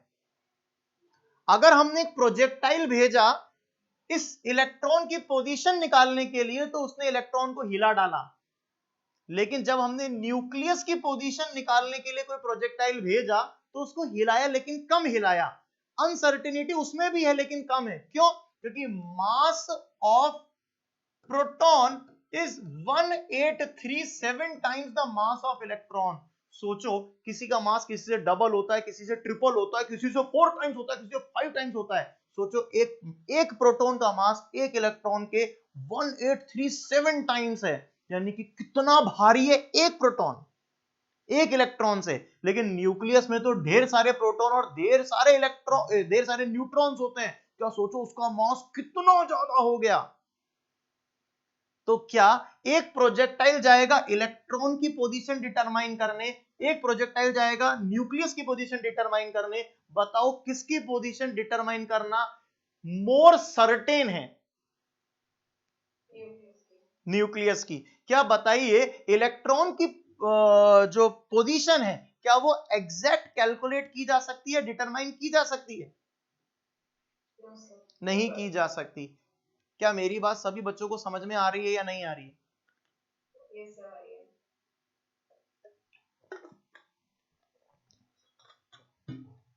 आर यू गेटिंग एवरीथिंग जो भी मैं पढ़ा रहा हूं? Yes, sir. आगे चलते हैं। ओके, एटॉमिक साइज, ये मैंने अभी आपको जो आपने हाथ से लिखकर पढ़ा वो मैंने क्लास में पढ़ा रखा है। स्फेरिकल एटम होता है तो वॉल्यूम हो, एरिया हो, डायमीटर, रेडियस हो, सभी में आर आ रहा है और इसीलिए हम किसी एटम की साइज के लिए एटॉमिक रेडियस वर्ड काम में लेते हैं। atomic radius distance from the valence electron from nucleus, we can't determine or calculate the exact radius, that is perfect radius. क्यों? isolation of atom is not possible, influenced by surrounding atoms. दूसरा, dual nature of electron, that is electron जो होता है वो cloud की form में रहता है। और तीसरा यहां लिखा है that is Heisenberg uncertainty principle, जब हम किसी फोटोन को या किसी प्रोजेक्टाइल को भेजेंगे किसी पर्टिकुलर पॉइंट को डिटरमाइन करने के लिए तो वो उसको हिला देगा, क्योंकि देखा जाए तो उसका मास बहुत कम है, लेकिन फिर भी हम न्यूक्लियस का मास डिटरमाइन कर लेते हैं, सॉरी न्यूक्लियस की पोजीशन रिलेटिवली डिटरमाइन कर लेते हैं। तो हम उस न्यूक्लियस की पोजीशन डिटरमाइन करके अब कैसे रेडियस निकालने वाले हैं वो मैं बताने वाला हूं। जरा बोर्ड पर ध्यान से देखना। Atomic radius associated with atomic species या radius associated with atomic species, कौन कौन सी रेडियस होती है? एक जिसको हम कहते हैं एटॉमिक रेडियस, एक जिसको हम कहते हैं आयोनिक रेडियस। एक एटम की रेडियस का मतलब होता है एक नॉर्मल एटम, जैसे sodium atom, iron atom, fluorine atom, neon atom, helium atom, ये सब एटम्स हैं। एटम वर्ड बोला मैंने, ये सब एटम्स हैं। इनकी रेडियस निकालना एटॉमिक रेडियस कहलाता है। लेकिन सोडियम प्लस की रेडियस निकालना, Cl माइनस की रेडियस निकालना, ये सब आयोनिक रेडियस कहलाता है। क्या कहलाता है? ये आयोनिक रेडियस कहलाता है। एटॉमिक रेडियस निकालने के लिए ये जरूरी है कि हमें वो एटम किसी फॉर्म में मिले। वो किस फॉर्म में मिल सकता है? जैसे क्लोरीन हमें कोवलेंट बॉन्ड बना के मिलता है, आयरन, सोडियम, ये मेटल्स हैं, हमें मेटेलिक बॉन्ड बना के मिलते हैं। हीलियम, नियॉन, आर्गन, ये सब बॉन्ड बनाकर नहीं मिलते हैं। उनके लिए हम लोग वेंडर वॉल रेडियस निकालेंगे। कैसे निकालेंगे? अब एक एक करके पढ़ते हैं। आयंस के केस में कैटायन या एनायन की फॉर्म में मिलता है तो उनको उस फॉर्म में हम उनकी रेडियस निकालते हैं। सबसे पहले हम बात करके चलते हैं कोवलेंट रेडियस की। आइए जरा बोर्ड पर कोवलेंट रेडियस सीखते हैं। It is determined when atom is bonded covalently with another atom. एक एटम दूसरे एटम से कोवलेंट बॉन्ड बनाता है। आगे जाके केमिकल बॉन्डिंग पढ़ेंगे, वैसे देखा जाए तो आप लोगों ने पढ़ रखी है क्योंकि आप लोगों के लिए रिवीजन कोर्स चल रहा है। तो अगर देखा जाए तो वहां पर कोवलेंट बॉन्ड बना हुआ है, शेयरिंग ऑफ इलेक्ट्रॉन हो रखी है। ऐसे केस में यह है पहले एटम का न्यूक्लियस, यह है दूसरे एटम का न्यूक्लियस, और हमने बस उसी बात का फायदा उठाया जो मैंने आपको थोड़ी देर पहले बताई। हमने क्या करा? हमने इस न्यूक्लियस से इस न्यूक्लियस के बीच की डिस्टेंस ले ली और उसका आधा कर दिया, और उसके आधा जो करा वो हमने बोला यही एक रेडियस है। तो बच्चों ने बोला ना ये तो गलत बता रहे हो आप। मैंने कहा क्यों? बोला सर एक समझो मेरी बात, यहां से लेकर यहां तक की डिस्टेंस को रेडियस बोलो, लेकिन आप तो यहां से लेकर सिर्फ यहीं तक की रेडियस ले रहे हो, इतनी रेडियस कम ले रहे हो, मैं क्या करूं? हम कुछ कर ही नहीं सकते। हम कुछ कर ही नहीं सकते। क्यों नहीं कर सकते? हमारे पास ऑप्शन ही नहीं है। हमने अभी समझाया कि इलेक्ट्रॉन की तो पोजीशन निकाल ही नहीं सकते हैं, लेकिन न्यूक्लियस की पोजीशन निकालना रिलेटिवली बेटर है। तो हम क्या करेंगे? न्यूक्लियस की पोजीशन का आधा कर देंगे, डिस्टेंस का आधा कर देंगे, तो हमारे पास अप्रोक्सीमेट रेडियस आ जाएगी। हमारे पास अप्रोक्सीमेट रेडियस आ जाएगी। क्या दोनों बच्चे जो मैं बोल रहा हूं ये वाली बात समझ में आ रही है? नहीं आ रही? सभी बच्चों को Yes, sir, I am. आ रही है? Yes, sir. अगर मेरे पास कोई एटम है ए एंड ए, दोनों सेम एटम है, दोनों के बीच की डिस्टेंस है दैट इज डी डिस्टेंस है डी ए ए, ये डी ए ए उस बीच की डिस्टेंस का नाम है, इसका आधा यानी कि D A A by 2 is the radius of A. Radius of A is D A A by 2। वैसे ये दो बड़े एटम्स हैं तो इनके बीच की डिस्टेंस ज्यादा है, तो रेडियस ऑफ बी हो जाएगा डी बी बी बाई 2। अगर डी ए ए छोटा है और डी बी बी बड़ा है तो ऑफ कोर्स एटम ए छोटा होगा और एटम बी बड़ा होगा। देखने से लग रहा है ये क्या तो मैं पढ़ा रहा हूं, लेकिन ऑफ कोर्स ऐसा बोलना पड़ेगा कि अगर जिसका इंटर न्यूक्लियर डिस्टेंस, डी क्या हो गया, इंटर न्यूक्लियर डिस्टेंस, जिसका इंटर न्यूक्लियर डिस्टेंस ज्यादा उसकी रेडियस ज्यादा, तो it is half of the internuclear distance in homonuclear diatomic molecule. अब सर ये नया वर्ड क्या दिया आपने, homonuclear diatomic molecule, that is same atoms. ए आधा कर दो, बी आधा कर दो। अगर कोई जैसे chlorine Cl2, Br2, I2, F2, H2, O2, N2, इस तरह की जब अपन बात करेंगे तो हम उन दोनों एटम के बीच की डिस्टेंस का आधा कर देंगे। लेकिन इसमें एक अभी टेक्निकल पॉइंट और आएगा, O2, N2, इस तरह के जो सिस्टम होंगे उसमें ट्रिपल बॉन्ड या डबल बॉन्ड होता है, वहां पर थोड़ी मुश्किल आएगी, अभी बताता हूं कैसे, ठीक है। लेकिन दो एटम अगर सेम है तो उन दोनों की बीच डिस्टेंस का हाफ कर दो, हमारे पास रेडियस अप्रोक्सीमेट आ जाएगा, और वही एक बेटर तरीका है। बात समझ में आ गई? लेकिन हम कह रहे हैं कि इट इज प्रेफरेबली कि हम सिंगल बॉन्ड कोवेलेंट रेडियस निकालें, जैसे F2Cl2 Br2 I2 H2O2 में OO H वो हाइड्रेजीन होता है, N2H4, N पर HH, N पर HH, हाइड्रेजीन होता है, इनके अंदर NN डिस्टेंस अगर अपन कैलकुलेट करते हैं तो इन सबका आधा क्या कहलाता है, कोवेलेंट रेडियस। लेकिन हम डबल बॉन्ड में ऐसा नहीं करेंगे। क्यों नहीं करेंगे?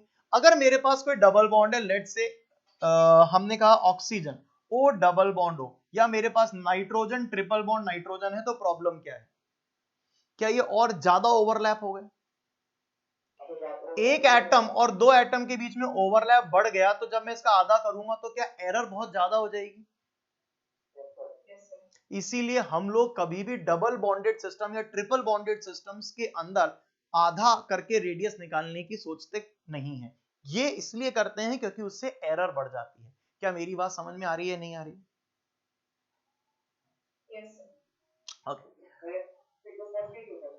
क्या? हाँ, सिग्मा बॉन्ड, देखो बात कर रहे हैं हम डिटरमाइन करने की। हाँ वही बोल रहा हूं मैं, सुनो मेरी बात, मैं कह रहा हूं हम बात कर रहे हैं डिटरमाइन करने की। हमको एक जिम्मेदारी दी गई है कि क्लोरीन की रेडियस निकालो, तो हम क्या कोशिश करेंगे कि हम सिंगली बॉन्डेड सिस्टम में निकाल के लाएं या डबली बॉन्डेड सिस्टम में निकाल के लाएं। हम सिंगली बॉन्डेड में निकालेंगे तो ज्यादा अच्छी निकाल के लाएंगे, ये मैं कहना चाह रहा हूं। दूसरा चीज है हेटेरोन्यूक्लियर डायटोमिक मॉलिक्यूल, यानी कि दो अलग अलग तरह के एटम्स। जैसे मैंने HCl लिख लिया, या H2O में HO बॉन्ड लिख लिया, ऐसा कुछ भी ले सकते हैं, कोई भी A B लिख लिया एक्सेट्रा। इन सभी में दो अलग अलग तरह के एटम्स की हम रेडियस के बारे में बात कर रहे हैं। जैसे ये A छोटा है, B बड़ा है, क्या इसके डिस्टेंस का आधा तो कहीं और होगा? क्या यहां होगा आधा तो कहीं? और ये ना तो A की रेडियस है, ना ही ये B की रेडियस है। लेकिन ये तो कह सकते हैं ना कि इन दोनों के बीच का जो डिस्टेंस है that is equal to the radius of A और रेडियस ऑफ B। इसका रेडियस प्लस इसका रेडियस, दोनों का मिलाकर इन दोनों के बीच की डिस्टेंस है, हाँ या ना? Yes, sir. एक काम करेंगे, क्या करेंगे, पिछले पेज पे रेडियस ऑफ A मान लो मेरे पास है, मैं यहां से इस वैल्यू को उठाऊंगा और यहां रख दूंगा, तो क्या मेरे पास रेडियस ऑफ B आ जाएगा? Yes, sir. तो दो एटम्स हैं, लेट्स से HCl है, HCl में इसका रेडियस मेरे पास है, तो मैं इसका रेडियस रख दूंगा, तो क्या Cl का रेडियस आ जाएगा मेरे पास? बोलो, क्या मेरी बात सभी बच्चों को क्लियर? लेकिन यहां पर भी एक टेक्निकल पॉइंट है, जब ये दोनों एटम नॉर्मल जुड़ते हैं, नॉर्मल ओवरलैप करते हैं, I repeat the word normal overlap, ये देखो मैंने यहां पे लिखा भी है नॉर्मल ओवरलैप, मतलब बहुत नॉर्मल सा ओवरलैप, ज्यादा ओवरलैप नहीं है। तो हम कह सकते हैं कि इन दोनों के बीच का डिस्टेंस इसकी रेडियस प्लस इसकी रेडियस के बराबर है, ऐसा अपन कह सकते हैं, ठीक। लेकिन अगर ओवरलैपिंग बहुत ज्यादा हो गई, इलेक्ट्रोनेगेटिव डिफरेंस ज्यादा है, तो ओवरलैप ज्यादा हो गया, एक दूसरे पे ज्यादा ओवरलैप कर गए। अगर ओवरलैप ज्यादा कर गए, ये एक दूसरे के ज्यादा ही पास आ गए, तो ऐसे केस में ये हम ऐसा कह सकते हैं कि DAB is not equal to radius of A plus radius of B। क्या ये बात समझ में आ रही है? Yes, sir. हाइड्रोजन का रेडियस मान लेते हैं कोई वैल्यू ले लेते हैं, लेट्स से 2 था, और क्लोरीन का रेडियस मान लेते हैं 7 था, तो दोनों के सम की वैल्यू 9 आनी चाहिए थी, लेकिन जब HCl के साथ माने HCl बना होगा तो वो ओवरलैप करेगा तो वो वैल्यू बहुत छोटी हो जाएगी। मान लेते हैं कोई 4.5 रह गई, 5 आ गई, बहुत छोटी वैल्यू आ गई, तो गलत है ना, ये बात तो गलत हो गई ना। अगर ये बात गलत हो गई तो क्या, ऐसे केस ने एक साइंटिस्ट था, उन्होंने फॉर्मूला दिया, कहलाया वो Stevenson and Shaw maker formula, या ये शू मेकर है, वो अपन साइंटिस्ट के नाम पर ज्यादा नहीं जा रहे हैं।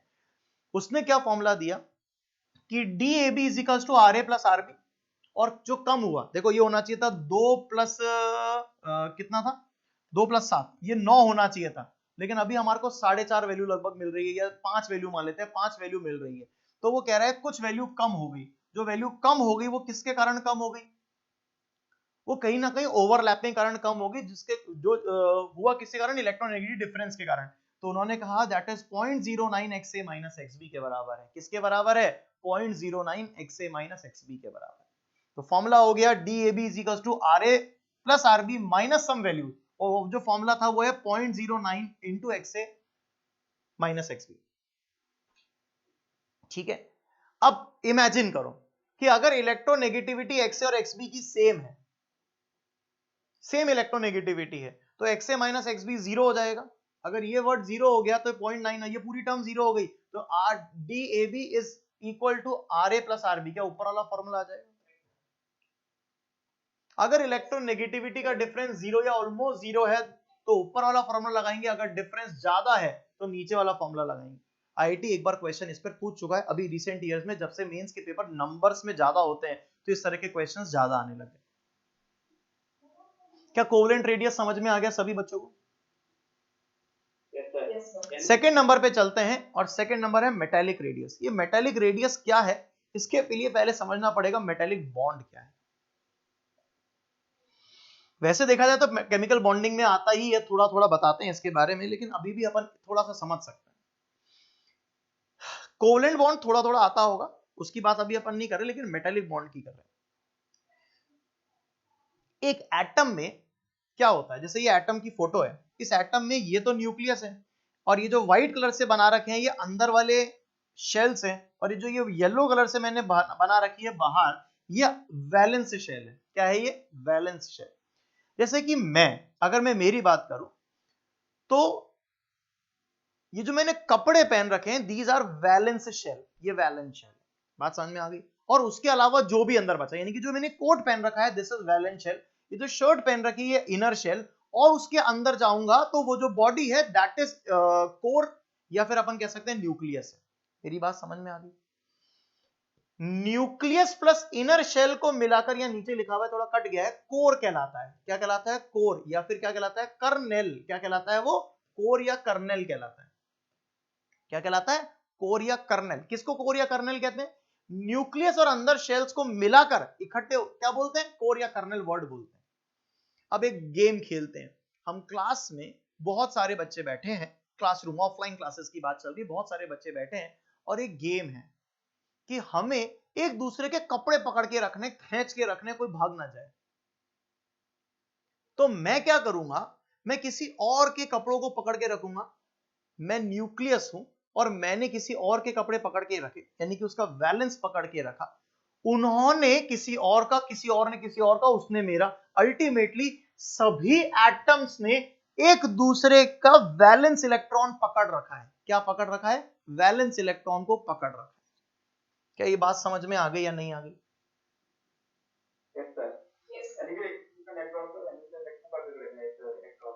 हाँ, न्यूक्लियस ने, तो मैंने किसी और के कपड़े पकड़ रखे, उसने मेरे कपड़े पकड़ रखे, समथिंग लाइक दिस। अभी सुनो, इस बात को रिप्रेजेंट कैसे करूं। या तो मैं इस बात को ऐसे रिप्रेजेंट करूं, metal metal metal metal metal metal metal metal metal, खूब सारे मेटल, और ये जो मेटल से एक दूसरे को अट्रैक्ट कर रहे हैं, लेकिन अट्रैक्शन को शो करने के लिए मेरे पास कोई तरीका नहीं दिख रहा है। मैं बोल के तो शो कर ऐसे बोल तो पा रहा हूं, लेकिन शो नहीं कर पा रहा। तो शो करने का दूसरा तरीका क्या दिख रहा है, वो है ये क्या तरीका है। यहां मैंने कहा कि मान लो जो ये इलेक्ट्रॉन है, ये इस मेटल का वैलेंस इलेक्ट्रॉन है, तो इसको अलग दिखाओ थोड़ा सा, और ये कहो कि दूसरे मेटल का जो कोर कर्नेल है वो इस इलेक्ट्रॉन को अट्रैक्ट करेगा, इस मेटल का कोर कर्नेल अपने इलेक्ट्रॉन को अट्रैक्ट करेगा, दूसरे का भी इसको अट्रैक्ट करेगा, सभी इसको अट्रैक्ट करेंगे। इसका इलेक्ट्रॉन मान लो ये रहा, तो ये वाला इसको अट्रैक्ट करेगा।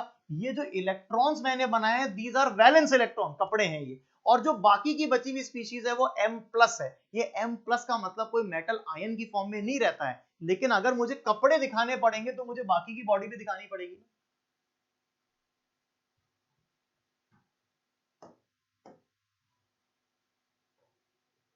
तो मेटेलिक बॉन्ड क्या होता है? ये जो चीज है दिस इज कोर, और ये जो चीज है वो है वैलेंस इलेक्ट्रॉन। ऐसा सब जगह पर है ये।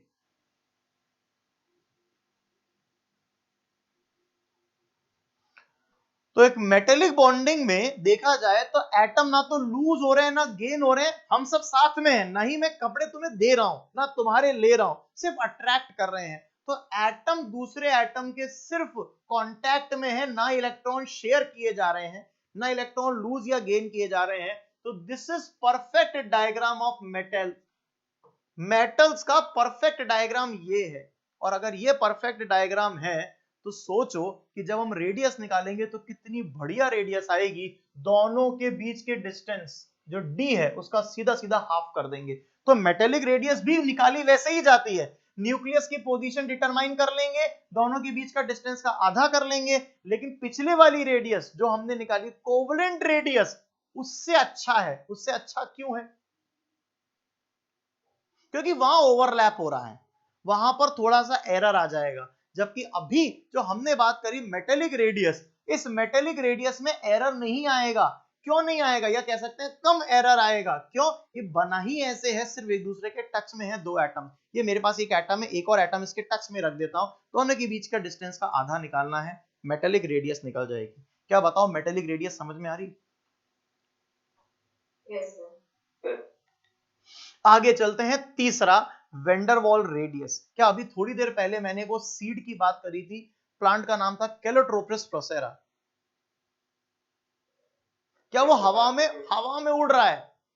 हवा में उड़ रहा है वो, और मैं बोल रहा हूं बताओ इसकी रेडियस। अब आप आउटर मोस्ट इलेक्ट्रॉन तो निकाल नहीं सकते, बात खत्म हो गई। वो सरफेस क्या है वो तो निकाल नहीं सकते। अब उसकी रेडियस क्या? वो तो बॉन्ड ही नहीं बना रहा है। अगर देखा जाए तो हीलियम नियॉन आर्गन, ये हीलियम है मान लो, ये घूम रहा है। अब इसकी रेडियस निकालो, बताओ इसकी रेडियस कैसे निकालोगे? नहीं निकाल सकते ना। तो हम कैमरा लेके बैठ जाएंगे। हम क्या करेंगे? कैमरा लेके बैठ जाएंगे और इंतजार करेंगे।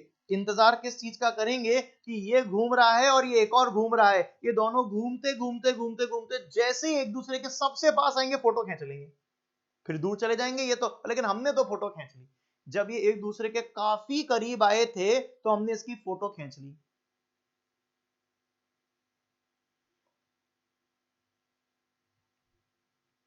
ये है वो डिस्टेंस जो एक दूसरे के काफी करीब आए थे तब थी, और तब इसका आधा कर देंगे। सर ये तो बहुत गड़बड़ है सर, इसका आधा तो यहां होगा जबकि इसका एटम तो यहीं तक है। ये तो आपने गलत निकाला। मैं क्या करूं, मेरे पास ऑप्शन नहीं है। अगर मुझे रेडियस निकालना होगा हीलियम का, तो कैसे निकालूंगा? इलेक्ट्रॉन की पोजीशन में निकाल नहीं सकता। मुझे तो दोनों न्यूक्लियस के बीच का डिस्टेंस का आधा कर सकता हूं, लेकिन दोनों न्यूक्लियस जो है, एटम जो है वैसे घूम रहे हैं, दोनों एक दूसरे के पास आएंगे और हमें फोटो खींचनी है। मेरी बात समझ में आ गई या नहीं आ गई? इस डिस्टेंस को, ये जो डिस्टेंस है तो कहते हैं वेंडरवॉल डिस्टेंस। क्या कहते हैं इसको? Van der Waals distance. और इसीलिए इस रेडियस को कहते हैं वेंडरवॉल रेडियस। इसको क्या कहते हैं? Van der Waals radius. Why it is known as van der Waals radius? Are you getting my point? Yes, sir. इसको वेंडरवॉल रेडियस क्यों कहते हैं? समझ में आ गई मेरी बात? क्योंकि वेंडरवॉल डिस्टेंस है। ये डिस्टेंस ऐसी है जो कि एक दूसरे के साथ कोई बॉन्ड नहीं है, स्लाइट अट्रैक्शन जिनको वेंडरवॉल अट्रैक्शन कहते हैं वो है, लेकिन ये एक दूसरे के साथ चिपकेगी नहीं, बस ये यूं और घूमती रहेंगी, एक दूसरे के पास से निकल जाएंगी। तो जब एक दूसरे के काफी पास आती है हम फोटो खींच लेते हैं। बताओ, नोबल गैसेस में बॉन्ड तो बनता नहीं है। नोबल गैस अगर किसी के साथ बॉन्ड नहीं बनाती तो हमारे पास कोई ऑप्शन नहीं है।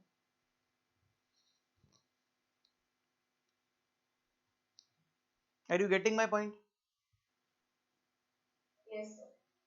लेकिन examiner, I repeat the word examiner, एक तो होता है साइंटिस्ट, लिटरेचर लिखने वाला, किताबें लिखने वाला, टीचर पढ़ाने वाला, लेकिन मैं बात कर रहा हूं एग्जामिनर की।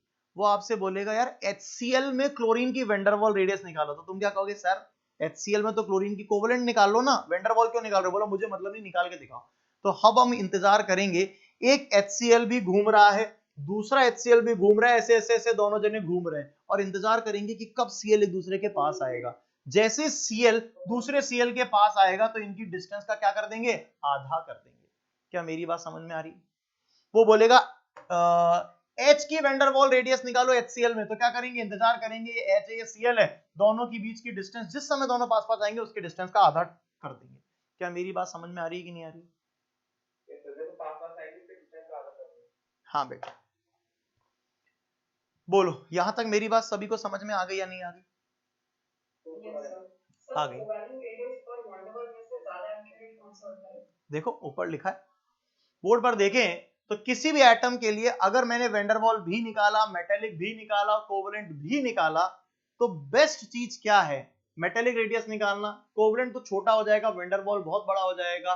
और आपको एक बात और कहना पसंद करूंगा मैं, वरदायनी ध्यान से सुनना, कि कभी भी किसी एटम का रेडियस साइंटिस्ट जब आपको देते हैं तो एक ही तरीके से नहीं देते हैं, वो 50 तरीके से निकालते हैं, अलग अलग मॉलिक्यूल्स में निकालते हैं, अलग अलग स्पीशीज में निकालते हैं, और उन जब सारी वैल्यूज जो भी उनके पास आती है उससे बेस्ट वैल्यू चुनते हैं और उनका एवरेज लेते हैं। तो आज हमारी किताब में एनसीईआरटी में अगर कहीं पे रेडियस की वैल्यूज दे रखी हैं तो वो सारी की सारी वैल्यूज साइंटिस्ट ने किसी एक एटम या किसी एक सिस्टम में निकालकर नहीं दे दी हैं, वो वैल्यूज बहुत सारी वैल्यूज का कह सकते हैं एवरेज है। क्या बात समझ में आ रही है? तो तुम बोलो ना बेस्ट तरीका क्या है, वो एक थ्योरेटिकल बात है, लेकिन जैसे मैं तुमसे पूछूं कि अगर पूरी पीरियोडिक टेबल में ये कार्बन है, इसकी रेडियस कैसे निकाली होगी, तो कहेंगे कोवेलेंट रेट निकाली होगी। लेकिन हम ये कहते हैं कि जो वैल्यू वहां पर दे रखी है वो सिर्फ कोवेलेंट रेडियस से नहीं आई होगी, वो बहुत तरीके होते हैं, उनको मिलाकर आई होगी। Are you getting my point? बहुत सारी रेडियस साइंटिस्ट ने निकाली होंगी तब वैल्यू बनाई होगी, नहीं तो ऐसे थोड़ी वैल्यू निकालेंगे। जितना ज्यादा प्रिसाइज हो जाएगा उतना अच्छा हो जाएगा। क्या मेरी बात यहां तक समझ में आ रही है या नहीं आ रही है? एक एग्जांपल समझते हैं। क्या अभी अपन ने पढ़ा था Z effective left to right, क्या Z effective left to right बढ़ जाता? तो बताओ, लिथियम से बेरिलियम से बोरोन से कार्बन से नाइट्रोजन से फ्लोरीन से नियॉन, Z इफेक्टिव बढ़ता जा रहा है। यानी कि बाहर वाला जो इलेक्ट्रॉन है उसको अंदर पकड़ा जा रहा है, पकड़ा जा रहा है, छोटा करा जा रहा है। क्या उसका साइज छोटा होता जा रहा है, छोटा होता जा रहा है? तो देखो साइज छोटा कर दिया मैंने, छोटा छोटा छोटा छोटा छोटा छोटा छोटा कर दिया, लेकिन नियॉन का साइज सबसे बड़ा कर दिया। क्यों कर दिया? क्योंकि नियॉन में कौन सी रेडियस निकाली थी मैंने। तो मैं क्या करूं, मेरे पास जो वैल्यूज आ रही हैं उन वैल्यूज को जब मैं देखूं तो मुझे पता लगेगा नियॉन की वैल्यू तो ज्यादा है, तो मैं बोलूंगा नियॉन का रेडियस तो ज्यादा है, होना चाहिए था छोटा। प्रैक्टिकली ज्यादा आ रहा है, थ्योरेटिकली छोटा ही होना चाहिए था, लेकिन हमारे पास जो वैल्यू है वही तो जवाब देंगे, और वैल्यू तो ये कहती है कि नियॉन बड़ा है, तो नियॉन को बड़ा मानना पड़ेगा। तो नियॉन बड़ा क्यों होता है? क्योंकि जब हम उसकी वैल्यू रखते हैं तो उसकी वैल्यू कौन सी रखते हैं हम लोग, वेंडरवॉल वैल्यू रखते हैं, और वेंडरवॉल वैल्यू कैलकुलेट ही बड़ी हुई है तो इसलिए उसको बड़ा माना जाता है। जबकि नियॉन का साइज होना छोटा चाहिए फ्लोरीन से, लेकिन होने से मतलब नहीं है क्या होना चाहिए, जो दिख रहा है वो बोलेंगे, और दिख क्या रहा है, साइज बड़ा दिख रहा है, और अगर साइज बड़ा दिख रहा है तो हम उसके साइज को बड़ा ही बोलेंगे। क्या मेरी बात सब बच्चे समझ पा रहे हैं या नहीं?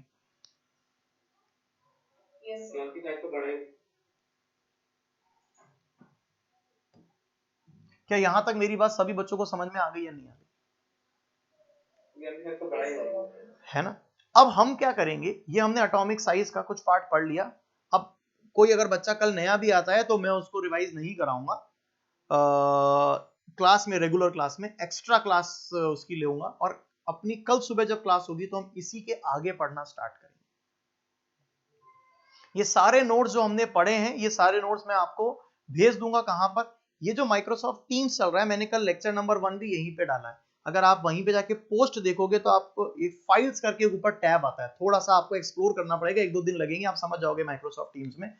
वहां पर ऊपर फाइल्स करके एक फोल्डर आता है, उस फाइल्स में देखोगे तो आपको LEC लेक्चर नंबर 1 के नोट्स मिलेंगे। वैसे ही आज वाले नोट्स को मैं वहां पोस्ट कर दूंगा, उसको बोलूंगा लेक्चर नंबर 2। क्या मेरी बात समझ में आ रही है?